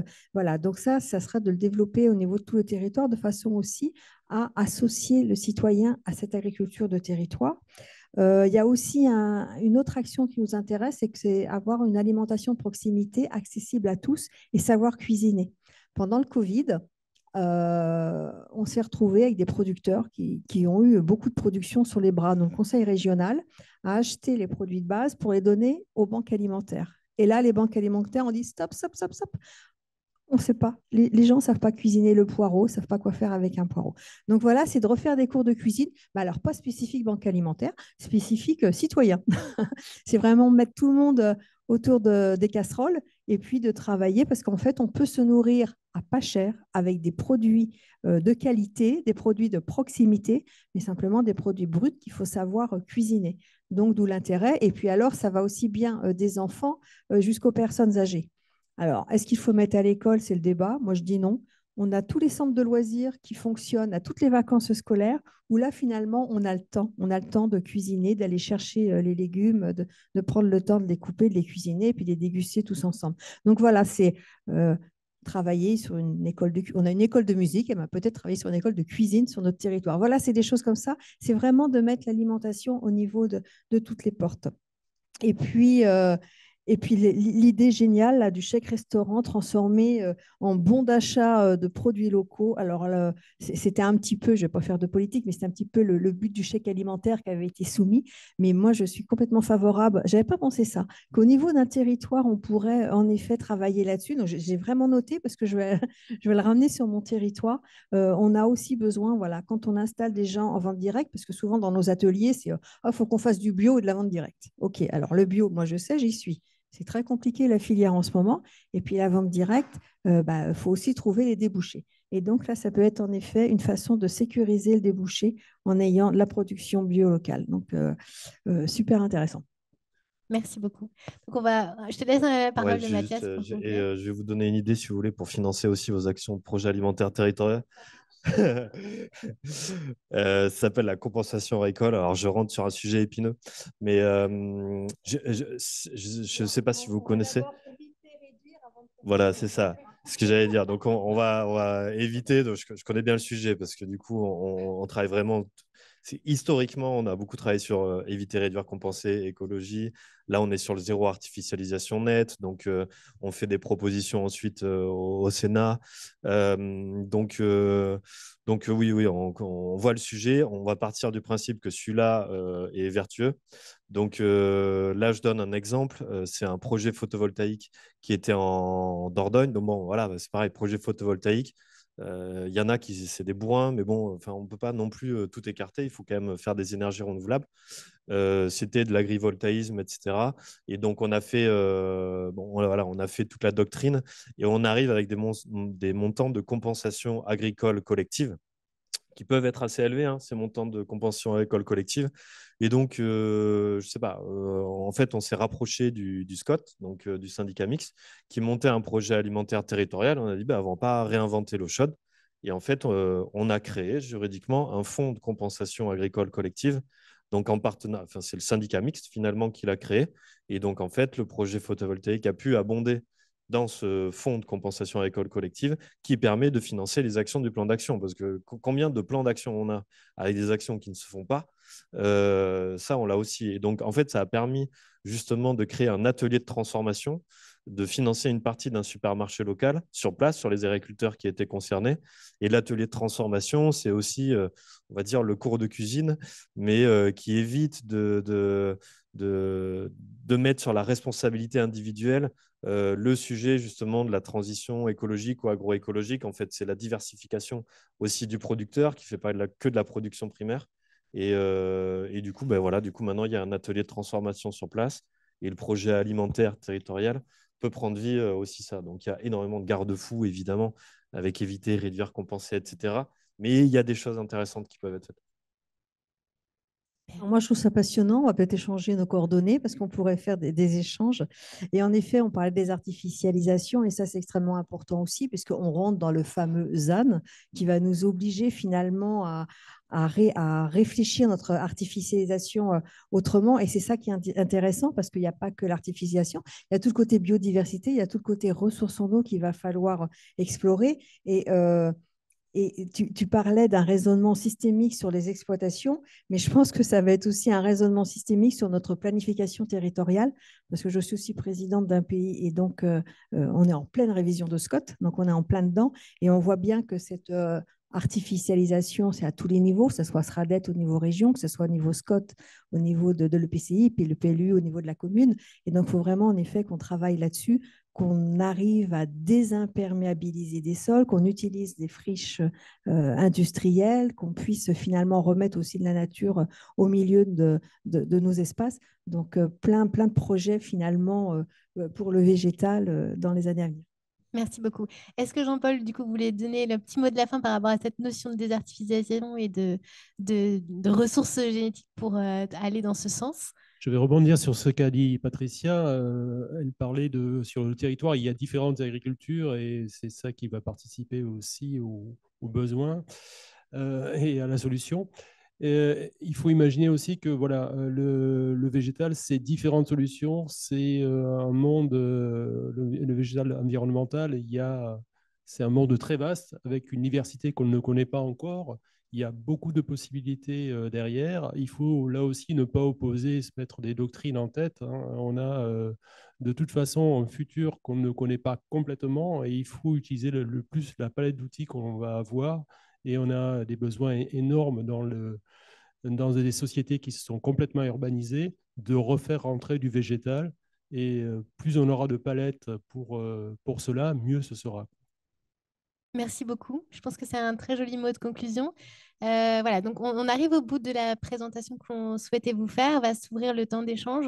J'espère que ce que vous avez retenu, c'est tout le côté positif aussi. On y voit voilà, évidemment, face au changement climatique, on a des contraintes, mais aujourd'hui, les entreprises, les politiques publiques, les collectivités, tout ça, enfin, toutes ces structures vont dans le sens du changement pour faciliter les choses. Et je pense, il y a eu une question hier soir d'un jeune étudiant, je pense qu'il est tout en haut, sur l'opposition des modèles. Et donc, ce que je souhaitais vraiment vous partager, c'est que les modèles ne doivent pas s'opposer pour aller dans ce sens d'accompagnement du changement climatique et d'adaptation.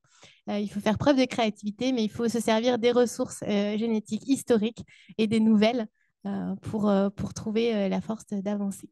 Voilà, donc la question, enfin, les questions sont ouvertes à la salle. J'espère que vous en aurez. On est là pour y répondre en fonction des besoins.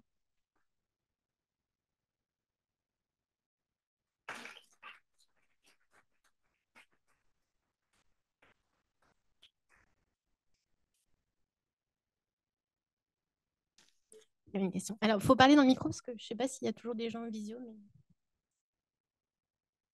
Oui, je voulais revenir sur la description des PAT qui a été faite par Madame Mosson sur les ateliers notamment que vous avez évoqués et avec effectivement les aspects de filière courte et de filière longue.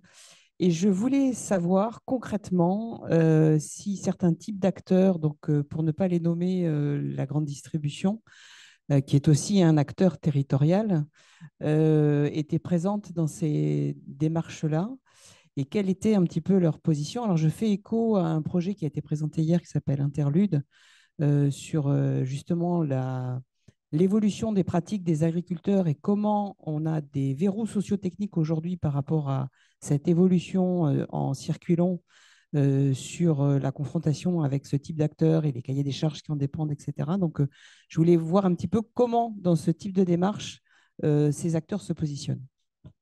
Alors, quand on a élaboré notre diagnostic, on est allé les rencontrer directement.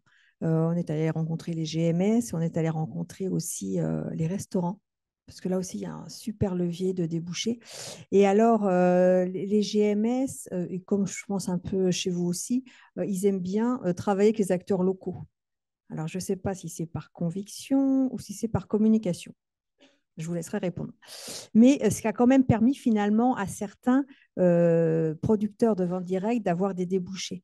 Et on veut continuer à travailler avec eux parce qu'ils ont envie de travailler là-dessus. Donc, je vous dis, je ne sais pas pour quel intérêt, mais enfin, ils ont envie d'y aller. Donc, il faut qu'on puisse, parce qu'en général, quand ils travaillent directement avec un producteur de vente directe, c'est ce que nous font le retour des producteurs de vente directe, ils ne sont pas trop exigeants sur le prix, contrairement à la filière longue qui doit négocier pendant 2 mois où c'est une guerre acharnée, tandis que là, finalement, ils arrivent à imposer les prix qu'ils souhaitent et à pouvoir finalement rentrer et se trouver des débouchés comme ça. Donc, non, ils ne sont pas venus directement dans nos ateliers parce qu'il faut aussi reconnaître que les ateliers, on en a fait 4 ou 5, prendre des demi-journées, c'est quand même prenant. Mais des fois, c'est peut-être aussi d'aller directement avec eux et voir comment on peut avancer. Mais ils ont été très ouverts et les restaurateurs aussi. Et ça aussi, on a un gros débouché de restaurateurs tous là dans nos villes, nos petites villes aussi. Et c'est aussi de se dire, bah, et même nous, hein, quand on est en vacances, on aime bien aller dans un restaurant où il y a l'affichage de l'approvisionnement et d'avoir du local.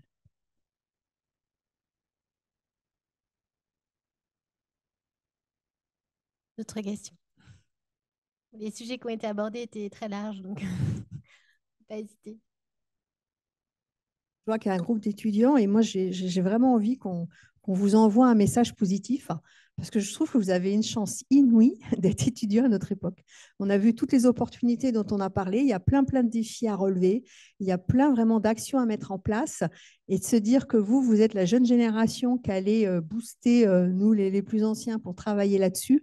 Je trouve que c'est vraiment une chance pour vous. Donc vraiment, d'abord, félicitations d'avoir choisi cette filière, la production végétale, parce qu'on en a besoin. On voit bien que dans notre consommation alimentaire, il va peut-être falloir faire des choix à un moment donné et qu'il y a vraiment de l'avenir. Donc vraiment, moi, je vous encourage, je vous félicite d'avoir choisi cette voie-là. Et franchement, il y a plein de choses à faire. Bonjour, donc Berline Foppa-Fomju de l'ITEPMAI, je suis là. Et du coup, ma question fait bien le lien avec votre intervention là. C'était par rapport justement à la question des renouvellements des agriculteurs. C'est une question parce qu'effectivement, on parle de produire dans un climat de demain, mais en fait, il faut continuer à produire déjà, ce sera un début, et donc avoir des personnes qui produisent. Et quand on entend, alors, quand on sort du milieu et qu'on entend plutôt, on va dire en général, ce qu'on dit de la difficulté à renouveler les générations en agriculture, donc on parle de la pénibilité du travail, on parle de certaines choses, et des fois, je vais un peu grossir le trait, mais on a l'impression que, en gros, tout le monde est devenu fainéant, plus personne ne veut bosser, et que du coup, c'est pour ça qu'il n'y a plus d'agriculteurs. Et du coup, je me posais la question de quand on essaye de regarder un peu plus la complexité de la question, la complexité du problème, d'après vous, qu'est-ce qui vraiment rend difficile le renouvellement des générations et quels sont les vrais leviers enfin, les leviers qu'on pourrait activer plutôt que d'avoir cette idée un peu, à mon avis, fausse que les gens sont devenus fainéants. Mais le renouvellement des générations, en effet, c'est vraiment une problématique qu'on a en ce moment, mais c'est aussi l'image qu'on en renvoie. Moi, j'ai 4 enfants, j'en ai 2 installés. Voilà, donc il faut aussi motiver sur le métier.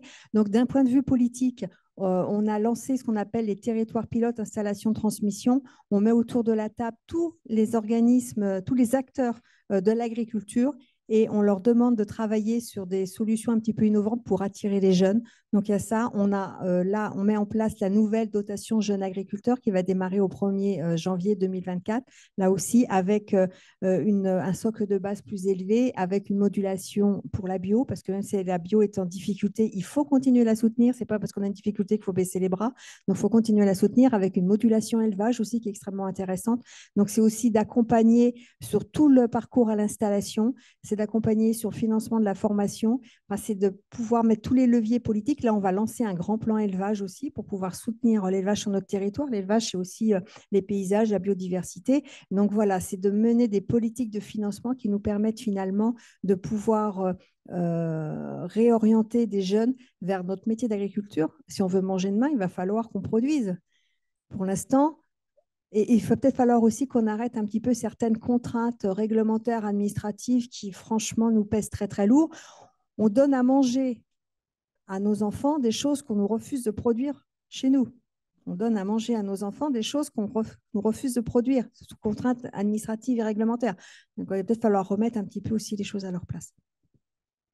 Oui, moi, ce que je veux dire aussi, c'est qu'aujourd'hui, il y a quelque chose de nouveau. C'est que pendant très longtemps et des générations, la transmission se faisait de père en fils. Enfin, c'était une transmission filiale. Aujourd'hui, on doit apprendre à transmettre à un tiers, à quelqu'un qui ne vient pas forcément du monde agricole. Et les leviers que l'on a aujourd'hui, ben, c'est de faire venir dans nos exploitations des étudiants ou des gens qui sont curieux ou des reconversions professionnelles, etc. Et là, l'entreprise a un rôle très important à jouer, à la fois dans la transmission des savoirs, mais aussi dans offrir le terrain de jeu à ces intelligences nouvelles qui ne viennent pas forcément du monde agricole. Et ces intelligences, elles ont beaucoup apporté aux entreprises. Voilà, je ne suis pas le seul, mais on est nombreux aujourd'hui à accueillir des étudiants en alternance, à provoquer des visites avec Terre des Sciences, avec ce genre d'organisme. On ouvre nos portes, nos fenêtres, de manière à pouvoir montrer que le terrain de jeu, il est très large, très vaste, et qu'il n'est pas aujourd'hui, voilà, aller traire une vache le matin avec un tabouret à 3 pieds. Il n'y en a pas beaucoup ici qui l'ont fait. N'est-ce pas? Voilà, hein. Il n'y en a pas beaucoup aussi qui l'ont fait. Et pourtant, voilà, on vient de là. On vient de là.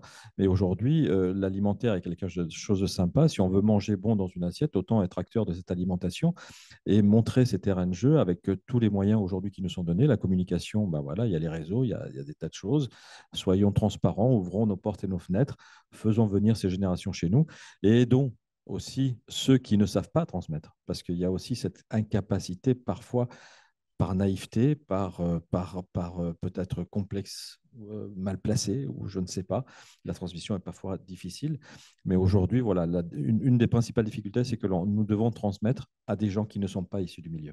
Et donc, il faut offrir ce terrain de jeu et leur dire, n'ayez pas peur, on est là, quoi. Enfin, en gros, c'est ça.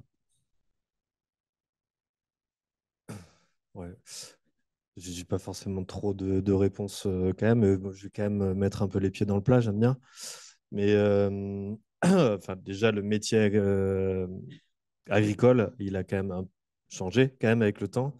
Moi, personnellement, par exemple, je viens d'une famille où enfin, mon oncle est agriculteur, etc. Euh, il y a un côté quand même mentalité, mais j'y reviendrai après. Je vais essayer de mettre dans l'ordre. Première chose, quand même, moi j'ai envie de vivre correctement, j'ai envie de vivre heureux. Le métier d'agriculteur, c'est la profession où on se suicide le plus. Donc au bout d'un moment, il faut quand même dire les choses. Donc c'est pas hyper attrayant. Voilà. Mais non, mais enfin, au bout d'un moment, enfin, voilà, je veux dire, c'est quand même des faits. C'est des faits sociaux. Exactement, il faut regarder les causes, etc. C'est pas le souci. Après, il y a aussi des causes, comme on disait, sociales, historiques. C'est pas valorisé. Je donne un exemple. Alors, on va dire que je fais exprès, mais en Chine, vous avez deux passeports. Donc, il y a un passeport pour les gens qui habitent en ville et il y a un passeport pour les agriculteurs. Et vous n'avez pas le droit forcément de rentrer en ville. Donc, du coup, enfin, il faut voir aussi comment est estimé le métier d'agriculteur. Et je pense qu'il y en a beaucoup qui se disent que quand ils peuvent s'extraire du métier agricole, ben, ils utilisent cette opportunité. Donc, peut-être qu'il y a un peu de ça. Une des causes aussi, je pense, aujourd'hui, c'est que les fermes, peut-être pas bio, maraîchage, etc., mais il y a eu tellement une extension agricole qu'il y a un isolement social. C'est-à-dire qu'aujourd'hui, ben, oui, on n'est pas très nombreux quand on est en milieu rural. Il faut prendre la voiture avec ce que ça coûte, ce qu'on sait au niveau du climat, etc.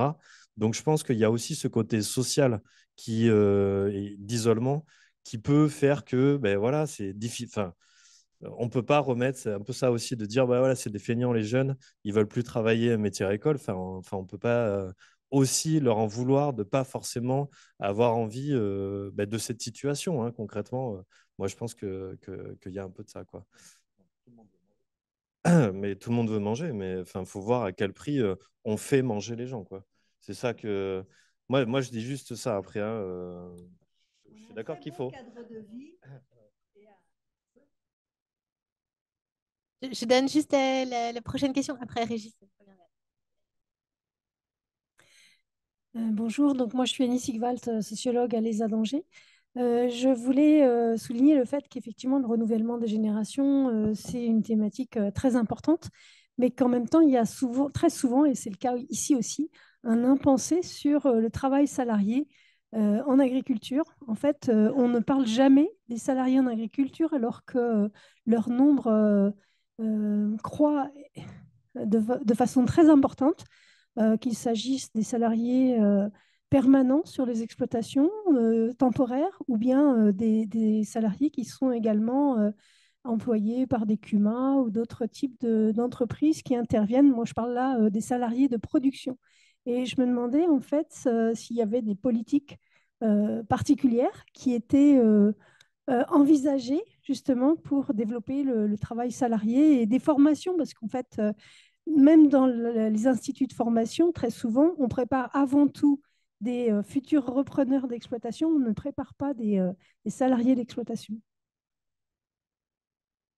Alors, suivant, je dirais, le niveau d'études, on peut très bien former aussi des salariés d'exploitation, mais comme Mathias le disait, les exploitations s'agrandissent avec du salariat à qui on demande aussi, c'est Angèle qui en parlait aussi tout à l'heure, on demande la matière grise. Et même un salarié d'exploitation, on lui demande de la matière grise parce qu'il va être responsable de tel ou tel atelier. Donc, de former un salarié au même titre qu'un chef d'exploitation, pour moi, ce n'est pas gênant. On forme des jeunes à l'agriculture. Après, il y a ceux qui deviendront chefs d'entreprise, puis il y a ceux qui seront salariés. Les salariés ont une place aussi très importante également dans une exploitation. Donc, former un salarié, former un chef d'agriculture. Non, moi je dis qu'on forme des gens à l'agriculture et après chacun choisira sa place, tout à fait. Parce qu'on a vraiment besoin de matière grise, c'est fini, on n'est plus à la brouette, on demande aux salariés d'être responsables d'une des filières. Bien, merci. Régis Triolet, pour le ministère de l'Agriculture, pour l'enseignement agricole technique. Donc, voilà, donc je voulais simplement insister sur le fait que nous, l'enjeu majeur, c'est on a des structures de formation, on a des équipes qui s'engagent, on a des enseignants formateurs motivés qui ont besoin aussi de reconnaissance. Je mets une petite parenthèse pour qu'au regard de leur activité, c'est des publics de plus en plus compliqués, un peu particuliers.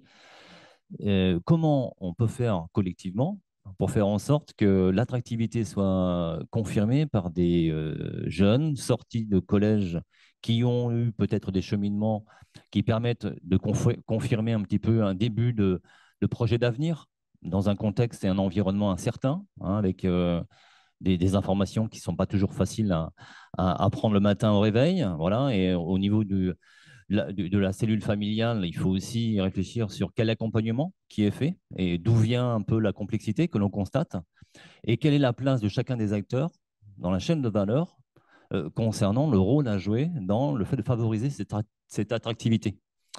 J'ai bien entendu au niveau des politiques publiques ce qui est fait.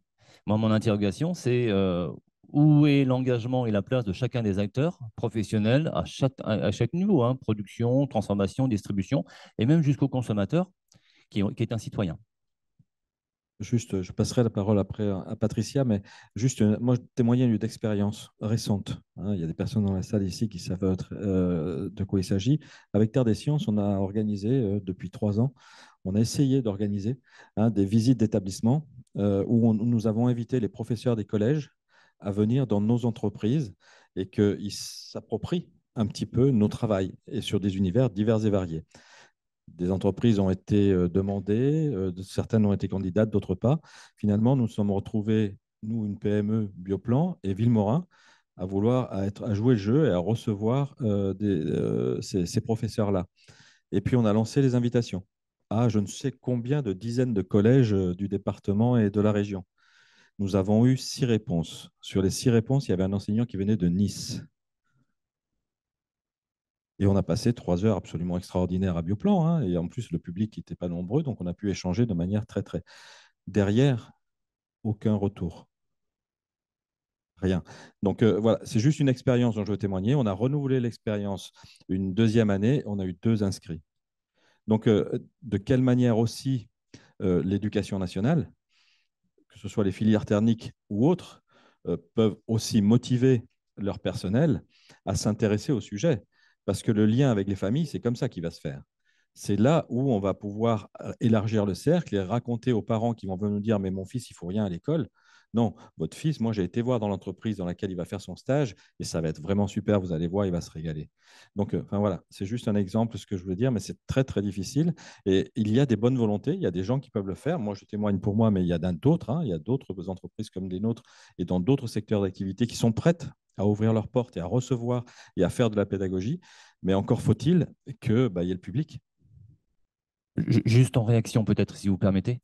Le constat, je navigue sur une 50aine d'établissements publics, privés, et 23 écoles publiques, pardon, et 23 écoles privées. Le retour que j'en ai quand je rentre et je contacte les équipes pédagogiques, c'est qu'à un moment donné, il faut qu'on soit dans la co-construction, il faut qu'on apprenne à se connaître. Et il y a une forme de méfiance qui s'est installée de par une distance historique, hein, où à un moment donné, l'enseignement en tant qu'acteur a perdu un peu le contact direct avec le monde dans l'entreprise.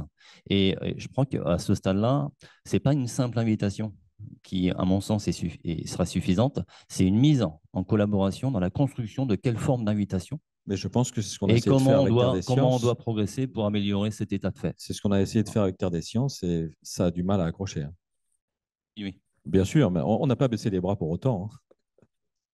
C'est vrai que ce n'est pas évident, c'est ce que j'allais dire. Il faut convaincre les professeurs de collège que l'agriculture, ce n'est pas une voie par défaut. Voilà. Et ça, c'est un peu compliqué. On est en 2023. Le fils de mon voisin a choisi la voie agricole. Et le prof lui a dit « mais tu te rends compte, tu as 17 de moyenne, c'est n'importe quoi, tu vas quand même pas aller en agriculture. » Heureusement, il est motivé, il va y aller. Mais On est en 2023, on entend encore ça. Donc, c'est vrai que c'est un petit peu étonnant.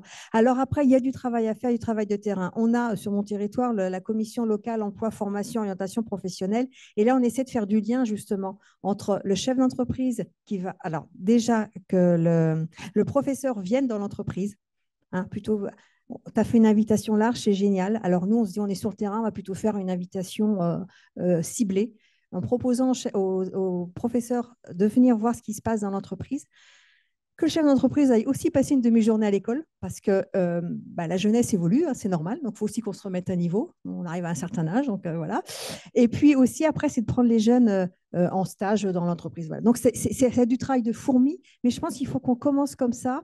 Et on a démarré avec, on a un réseau là d'entreprises qui est hyper motivé en ce moment avec les centres, avec les écoles, et on est en train de développer ça. On a l'opération Visiter nos entreprises aussi qui fonctionne bien, donc bien mettre le monde agricole là-dedans. On a les ADFA dans chaque département, l'association départementale de l'emploi formation agricole, continue aussi à travailler avec eux. On a des syndicats qui font des visites d'exploitation ou qui vont dans les écoles parler de leur métier, mais on voit bien que le réseau des jeunes est très très loin du monde agricole. Moi, j'ai eu un forum, on remet les forums des métiers en place sur nos territoires, et j'ai une jeune qui me dit, moi, je suis intéressée d'aller dans le milieu agricole. Mes parents ne sont pas forcément très favorables et je n'ai pas de réseau. Donc, comment je fais pour trouver un stage? Voilà. Donc, il y a plein de choses vraiment à remettre en place et ça va être beaucoup d'actions de territoire. Je pense que maintenant, il faut vraiment qu'on aille…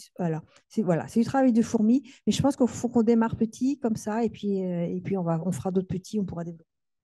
Et que les lycées, dans leur journée découverte pour l'avenir et d'orientation, où ils invitent les diverses professions et que les étudiants, je ne sais pas s'il y a beaucoup d'étudiants ici, qui en première ou terminale ont eu en phase 2 quelqu'un qui venait leur parler d'un métier agronomique ou agricole, dans la région peut-être. Moi, je suis dans l'est de la France, on a des industriels, on a des commerçants, on a des infirmiers, on a des gens du monde médical. L'agronomie n'existe pas. Donc, bon, voilà.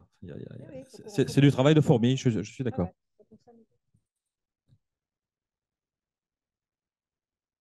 Juste pour ajouter, je sors de mon périmètre levier génétique, mais en tant que salarié d'une entreprise comme Villemort Mikado, on est 1000 salariés, on appartient aussi au groupe Limagrin, donc c'est 10 000 salariés un peu partout dans le monde. Il y a clairement des opportunités nouvelles pour les étudiants et dans le domaine agricole. Moi, je vois… Ça fait longtemps que je suis dans cette entreprise, mais ça fait 5-6 ans où on a une augmentation de nombre d'alternants. On en a une douzaine à la Ménitrée, donc, au siège, dans tous les domaines, parce que en fait, on perçoit l'agriculture peut-être un peu de façon trop restrictive, l'exploitation. Dans une entreprise comme la nôtre, c'est aussi varié que dans un autre secteur, avec des niveaux du BTS à la thèse. Donc, il y a vraiment tous les niveaux, beaucoup de disciplines extrêmement pointues. On n'a rien à envier avec le médical. Et clairement, c'est une richesse aussi pour nous. Ça nous apprend aussi à travailler différemment avec des gens qui sont en cursus, en formation, et ça permet des échanges aussi avec le monde académique via ces étudiants-là. Donc, il ne faut pas hésiter à venir nous voir, mais je pense qu'il y a une dynamique, clairement. En tout cas, moi, je la vois dans mon entreprise, quoi. Bonjour, je souhaitais réagir en tant qu'étudiant sur le point du renouvellement des générations que vous avez beaucoup évoqué et que c'est difficile d'attirer les jeunes. Aujourd'hui, je me rends compte que dans ce qu'on nous propose, par exemple dans les reprises d'exploitation, des choses comme ça, on souhaiterait qu'on produise comme la génération précédente, en fait. Et aujourd'hui, je pense que la question qu'on oublie de se poser ou qu'on ne veut pas se poser, c'est est-ce que les jeunes, aujourd'hui, ils ont envie de consommer et de produire comme la génération précédente, en fait. Et c'est peut-être là, aujourd'hui, le point faible qui est sur les projets actuels, c'est on ne prend pas en compte ce que les jeunes veulent et on ne va pas plus loin, quoi. Alors, merci de poser la question parce que alors là, moi, je suis complètement convaincue par ce que vous avez dit. Ma fille s'est installée sur une exploitation bovine et elle fait des chèvres. Comme quoi, on essaie d'inculquer aux cédants de se dire, vous voulez céder votre exploitation, c'est super, mais dites-vous bien que ça ne sera pas forcément ce que vous avez fait et comment vous l'avez fait. Et ça, on essaie vraiment de l'impliquer. Quelqu'un a dit, il y a le plus grosse exploitation, mais on se retrouve avec des reprises de plusieurs projets sur une même exploitation. Il faut se mettre dans la tête que ça ne sera pas le projet. Et heureusement, et moi, je n'ai pas produit comme ont produit mes parents ni mes grands-parents. On a eu d'autres ambitions. On a fait des choses complètement innovantes et tout le monde nous regardait par-dessus l'œil il y a 30 ans, ils sont complètement fous cela. Et maintenant, c'est génial parce que vous êtes dans l'autonomie, ainsi de suite, et ça fonctionne bien. Donc, et dans nos territoires pilotes, installation, transmission, j'ai oublié de vous le dire tout à l'heure, il y a tout un travail avec les cédants aussi. Voilà, en disant, faut transmettre, mais mettez-vous bien dans la tête que le jeune qui va apprendre, il ne fera pas forcément comme vous avez fait. Et je suis très contente d'entendre ça parce qu'il faut innover, il faut changer. Et au contraire, c'est ça qui est super. Je vais aussi intervenir sur ce point de vue-là, plutôt avec une casquette aussi qui est une casquette personnelle, parce que je suis aussi producteur sur une partie de mon activité. Et effectivement, c'est une question qui se pose à tout producteur qui arrive à un âge avec beaucoup de cheveux blancs comme moi, et pas beaucoup. Dans ces cas-là, oui, il y a de toute façon une réflexion qui était facile à mon niveau parce que j'ai eu plusieurs activités, qui était de dire, ben voilà, s'il y a quelqu'un qui reprend, et j'ai cédé une partie d'ailleurs de mon exploitation à l'heure actuelle à une autre entreprise qui est dans le domaine du paysage, qui n'est pas du tout dans le domaine que j'avais. Mais ça suppose aussi qu'on change un petit peu certaines règles, entre guillemets, d'un point de vue agricole. C'est de considérer qu'à l'heure actuelle, il y a beaucoup d'agriculteurs, et c'est le cas, qui n'ont pas beaucoup géré de revenus pendant leur travail, qui ont peu de retraite et sur lequel l'outil de production participe, entre guillemets, dans leur esprit à leur retraite future. Et ça, tant qu'on ne les fera pas évoluer, alors ce n'est pas qu'une évolution de mentalité, c'est aussi une évolution légale à réfléchir, de dire que voilà, il faut qu'il puisse y avoir des reprises d'exploitation avec des domaines différents, qu'une exploitation de 100 hectares elle soit divisée en 3 ou 4 parties, pour 3 ou 4 ateliers différents. Moi, j'ai des serres, ben, c'est un peu ce qui va arriver, certainement, s'il y a déjà, mais voilà, il faut aussi changer ce paradigme-là qui est assez important dans la génération des agriculteurs. Et j'ai eu le cas, moi, quand j'ai racheté une exploitation, heureusement, je suis tombé sur un producteur qui n'était pas dans ce cas-là, mais beaucoup sont sur un aspect patrimonial parce qu'ils ont besoin de cet aspect patrimonial pour gérer leur retraite. Et ça, il faut faire des évolutions là-dessus.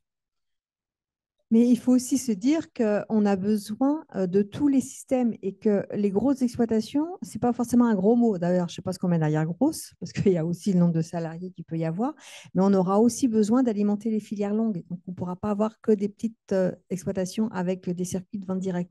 Il ne faut pas l'oublier, ça non plus.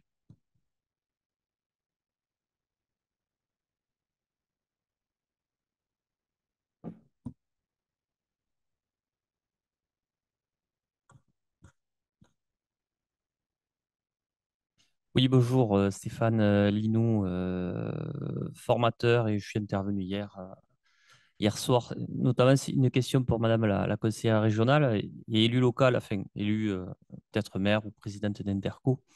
Est-ce que dans le cadre justement de la révision de vos documents d'urbanisme, vous intégrez le risque de rupture d'approvisionnement alimentaire? Parce que justement, alors, on suis va intervenu revenir là-dessus finalement hier. à la taille des exploitations en quelque sorte. Donc, moi, je suis présidente de pays et là, on est en révision de SCOT. Le PLU, c'est la Comcom. Oui, ça en fait partie. Et quand on travaille un plan alimentaire territorial, c'est ça aussi, c'est de se dire quelle capacité on a de production pour pouvoir aussi alimenter notre population. Moi, je suis en plein milieu rural, donc rassurez-vous, les grandes villes pourront même venir s'approvisionner chez nous. Mais parce que aussi, on a de la vente directe, mais on a aussi la filière longue de proximité. On a besoin de produire en plus petite quantité avec une forte valeur ajoutée. Mais on a aussi besoin de produire en quantité pour alimenter les villes. Paris, c'est 2 jours d'autonomie, je crois. Enfin, c'est un truc de fou, quoi. Et on a Rennes, on a Angers, on a Nantes, on a la même problématique. Donc voilà, on a besoin de toutes les agricultures, c'est ce qu'on disait. On a besoin d'avoir ces circuits courts parce qu'on a la chance d'habiter en campagne ou dans une ville qui n'est pas trop loin de la campagne et qui permet d'avoir ce lien direct avec l'agriculture parce qu'il y a besoin aussi du lien direct, mais on a aussi besoin de produire en plus grosse quantité pour alimenter les villes. Et l'agriculture et l'agroalimentaire, c'est le premier secteur économique de la région Pays de la Loire. Donc ça aussi, il ne faut pas qu'on l'oublie, ça veut dire qu'il y a beaucoup d'emplois derrière. Il y a de l'économie, mais il y a beaucoup d'emplois. Petit exercice pour les étudiants, dans vos pubs, mangez 5 légumes et fruits et légumes par jour. Faites le calcul et retranscrivez ça en tonnes et voyez la capacité de production du pays.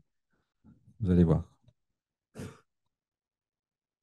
Mais il y a toute cette partie, je vous disais, de contraintes administratives aussi qui nous plombent quand même sérieusement sur notre agriculture. Alors justement, hein, pour préciser ma question, est-ce que vous êtes sur le chemin de considérer le risque de rupture d'approvisionnement alimentaire comme un risque majeur, c'est-à-dire comme le risque incendie, risque inondation, parce que de plus en plus de collectivités l'intègrent et enrichissent leurs plans communaux et intercommunaux de sauvegarde avec ce risque-là. Donc du coup, la question alimentaire et de l'agriculture passe au-dessus de la pile. Voilà, c'est inverser le regard.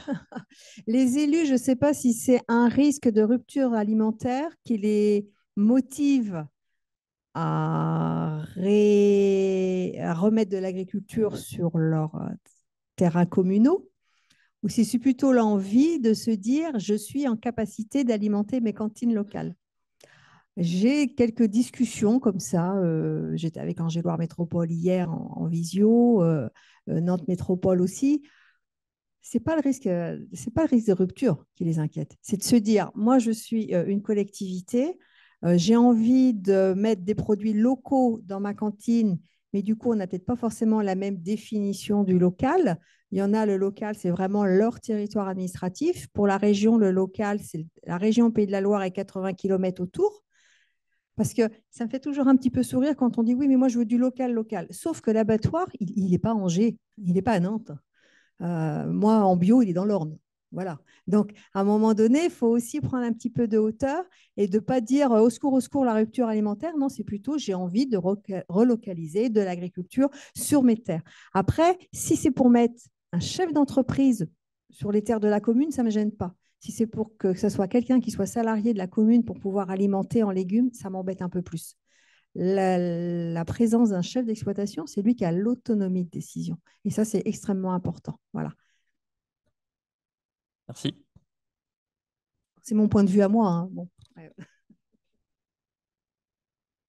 On arrive au bout du temps dédié. Est-ce qu'il y a une petite dernière question? Oui, ou remarque, complément que vous souhaiteriez apporter? Je crois qu'on peut tous les remercier. Hein. Ils sont super avec toutes leurs questions.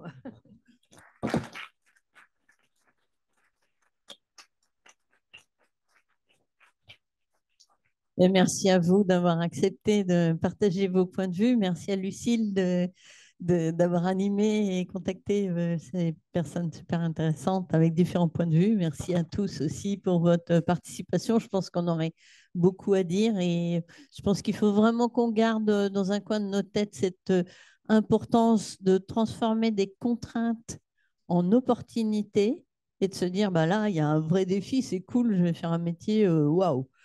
Et je pense qu'il faut qu'on arrête justement de colporter ce truc de négatif. Il y a plein de choses positives et quand des agriculteurs viennent témoigner avec des sourires plutôt qu'avec une banane inverse, voilà.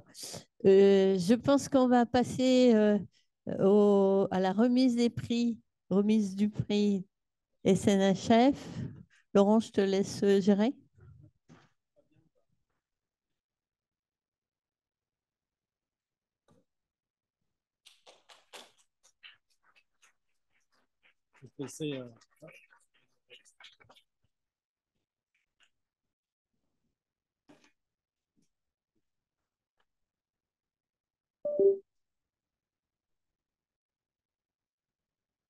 Bien. Je vais vous retenir encore 5 minutes. Bon, le repas est proche, effectivement, désolé, mais encore 5 minutes d'attention. Juste, en fait, comme vous avez pu remarquer, je ne suis pas Noël Dorion. Le prix devait être remis par Noël Dorion. Je vous prie de l'excuser, elle a une contrainte familiale, donc elle ne peut pas être là avec nous, elle est obligée de partir. Donc, elle m'a demandé de la remplacer au pied levé, en quelque sorte, sachant que Noël est au conseil scientifique de la SNHF et moi-même aussi. Donc voilà, j'ai cette légitimité, m'a-t-elle dit, pour remettre ce prix. Alors, juste pour porter votre attention, c'est déjà la SNHF, hein, pour vous rappeler, pour ceux qui auraient oublié ou qui ne savent pas ce qu'est la SNHF, hein, Société nationale d'horticulture de France, rapidement, a vocation du coup de promouvoir l'horticulture, hein, de servir de trait d'union entre amateurs et professionnels, de participer aux actions aussi en faveur de la connaissance et de la protection du patrimoine végétal et de valoriser l'art des jardins. Donc, une société dite savante, hein, qui fait ce lien entre professionnels et jardiniers ou non-jardiniers qui souhaitent connaître le végétal. Alors, pour cela, la CNHF a un certain nombre d'actions, hein, et le conseil scientifique de cette institution met en œuvre un certain nombre de choses en place. Et par exemple, un colloque annuel, donc vous avez pu voir ça, je pense, un colloque scientifique annuel qui, l'année prochaine, sera sur la sensibilité des plantes. Donc, est-ce que les plantes sont sensibles? Donc, je vous invite le 31 mai prochain à venir le découvrir. Et puis, le conseil scientifique délivre aussi des prix, hein, pour permettre la promotion justement du végétal et attirer l'attention des grands publics sur les connaissances sur le végétal. Et délivre donc des prix pour encourager la diffusion de la connaissance scientifique. Et le prix du poster aux rencontres du végétal en fait partie. Et j'ai l'honneur de pouvoir décerner ce prix cette fois-ci. Alors, rapidement, hein, donc, il y avait 5 posters en liste. Et sur la base de 800 critères avec un jury de 300 personnes, comme vous avez pu le constater, une nuit de délibération, du coup, j'ai l'honneur de décerner le prix de la SNHF. Alors, plus sérieusement, quand même, sur des critères, hein, qui sont de qualité d'esthétisme, d'équilibre entre les textes et les graphiques, hein. On a regardé un peu tout ça quand même avec les quelques personnalités qui étaient mandatées pour cela. Et également, les posters ont été regardés aussi dans leur organisation générale, dans l'enchaînement entre les différentes parties du poster et la manière dont il apportait la connaissance scientifique, justement. Et également le lien avec le thème des rencontres du végétal. Alors du coup, le choix donc a porté sur le poster de Lydie Huche-Tellier, que je demande de venir.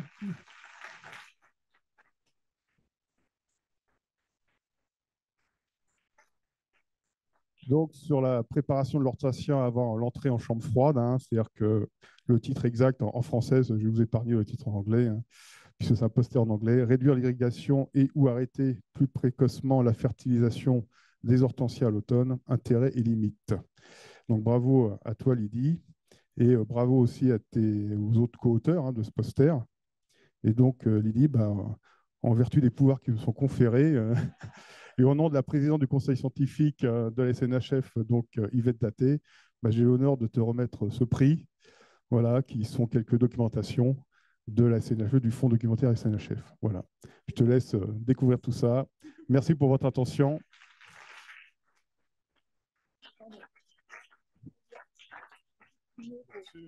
Je voudrais juste replacer le contexte de ces travaux. Donc, c'est des travaux qui sont faits dans le cadre du LabCom Match, qui est un laboratoire commun constitué entre donc l'IRHS et l'entreprise Hortensia France. Alors, dans le domaine de l'horticulture ornementale, on n'a pas souvent l'occasion de travailler avec des entreprises parce que tout simplement, il n'y a pas beaucoup d'entreprises qui ont une taille suffisante pour avoir un service de recherche et développement. Et donc, ce LabCom avait pour objet de trouver des méthodes alternatives aux produits chimiques. Donc, une entreprise très engagée justement dans des nouvelles productions et puis qui a travaillé à la fois sur des problèmes de fertilisation avec de la fertilisation classique, mais aussi la fertilisation des apports d'aluminium et aussi d'autres méthodes, en particulier, je pense à des outils pour diminuer les nanifiants. Et dans ce cadre-là, il y a une thèse qui a été faite, qui va bientôt être soutenue, la thèse de Béra ici présente. Et donc, vous aurez certainement l'occasion de nouveau entendre parler de ce LabCom. Donc, merci à mes collègues. Merci à toi.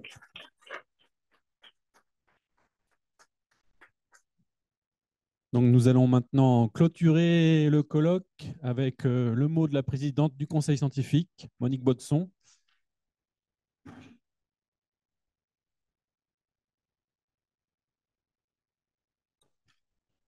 Rassurez-vous, je ne serai pas longue.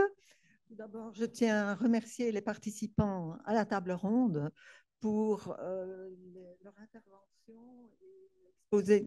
Je ne sais pas si on entend, oui, parfait. Et l'exposé des entreprises, en tout cas le point de vue des entreprises sur les thèmes que nous avons abordés au cours de ce colloque. Et donc, c'était extrêmement instructif et utile de voir comment vous relevez les différents défis face au changement climatique, soit face à la nécessité d'une alimentation territorialisée ou non. Mais en tout cas, c'était tout à fait une belle conclusion du colloque que nous venons de partager ensemble. Et donc, ce que je voudrais peut-être brièvement commenter également, c'est la qualité des interventions, pas seulement en table ronde, mais également dans les sessions plénières. J'ai été extrêmement intéressée par les différents points de vue d'approche de la première session plénière sur le développement territorial durable, puis la session plénière de fin de journée sur les systèmes alimentaires territorialisés. C'était tout à fait, ça ouvrait énormément de perspectives et d'approches différentes. Et entre ces sessions plénières, les sessions thématiques qui ont apporté énormément d'informations et d'angles d'approche différents pour rencontrer les différents défis ou en tout cas répondre aux difficultés actuelles dans un contexte dont on ne perçoit pas tellement bien encore l'évolution, mais qui met des pressions additionnelles sur les systèmes de production, les systèmes de distribution, étant donné les règlements qui augmentent concernant la nécessité de décarboner progressivement nos économies. Et donc, je remercie vraiment chaleureusement à la fois tous les intervenants et tous les participants à une édition que je trouve extrêmement riche et diversifiée. Donc, merci à vous et je vous donne rendez-vous dans 2 ans.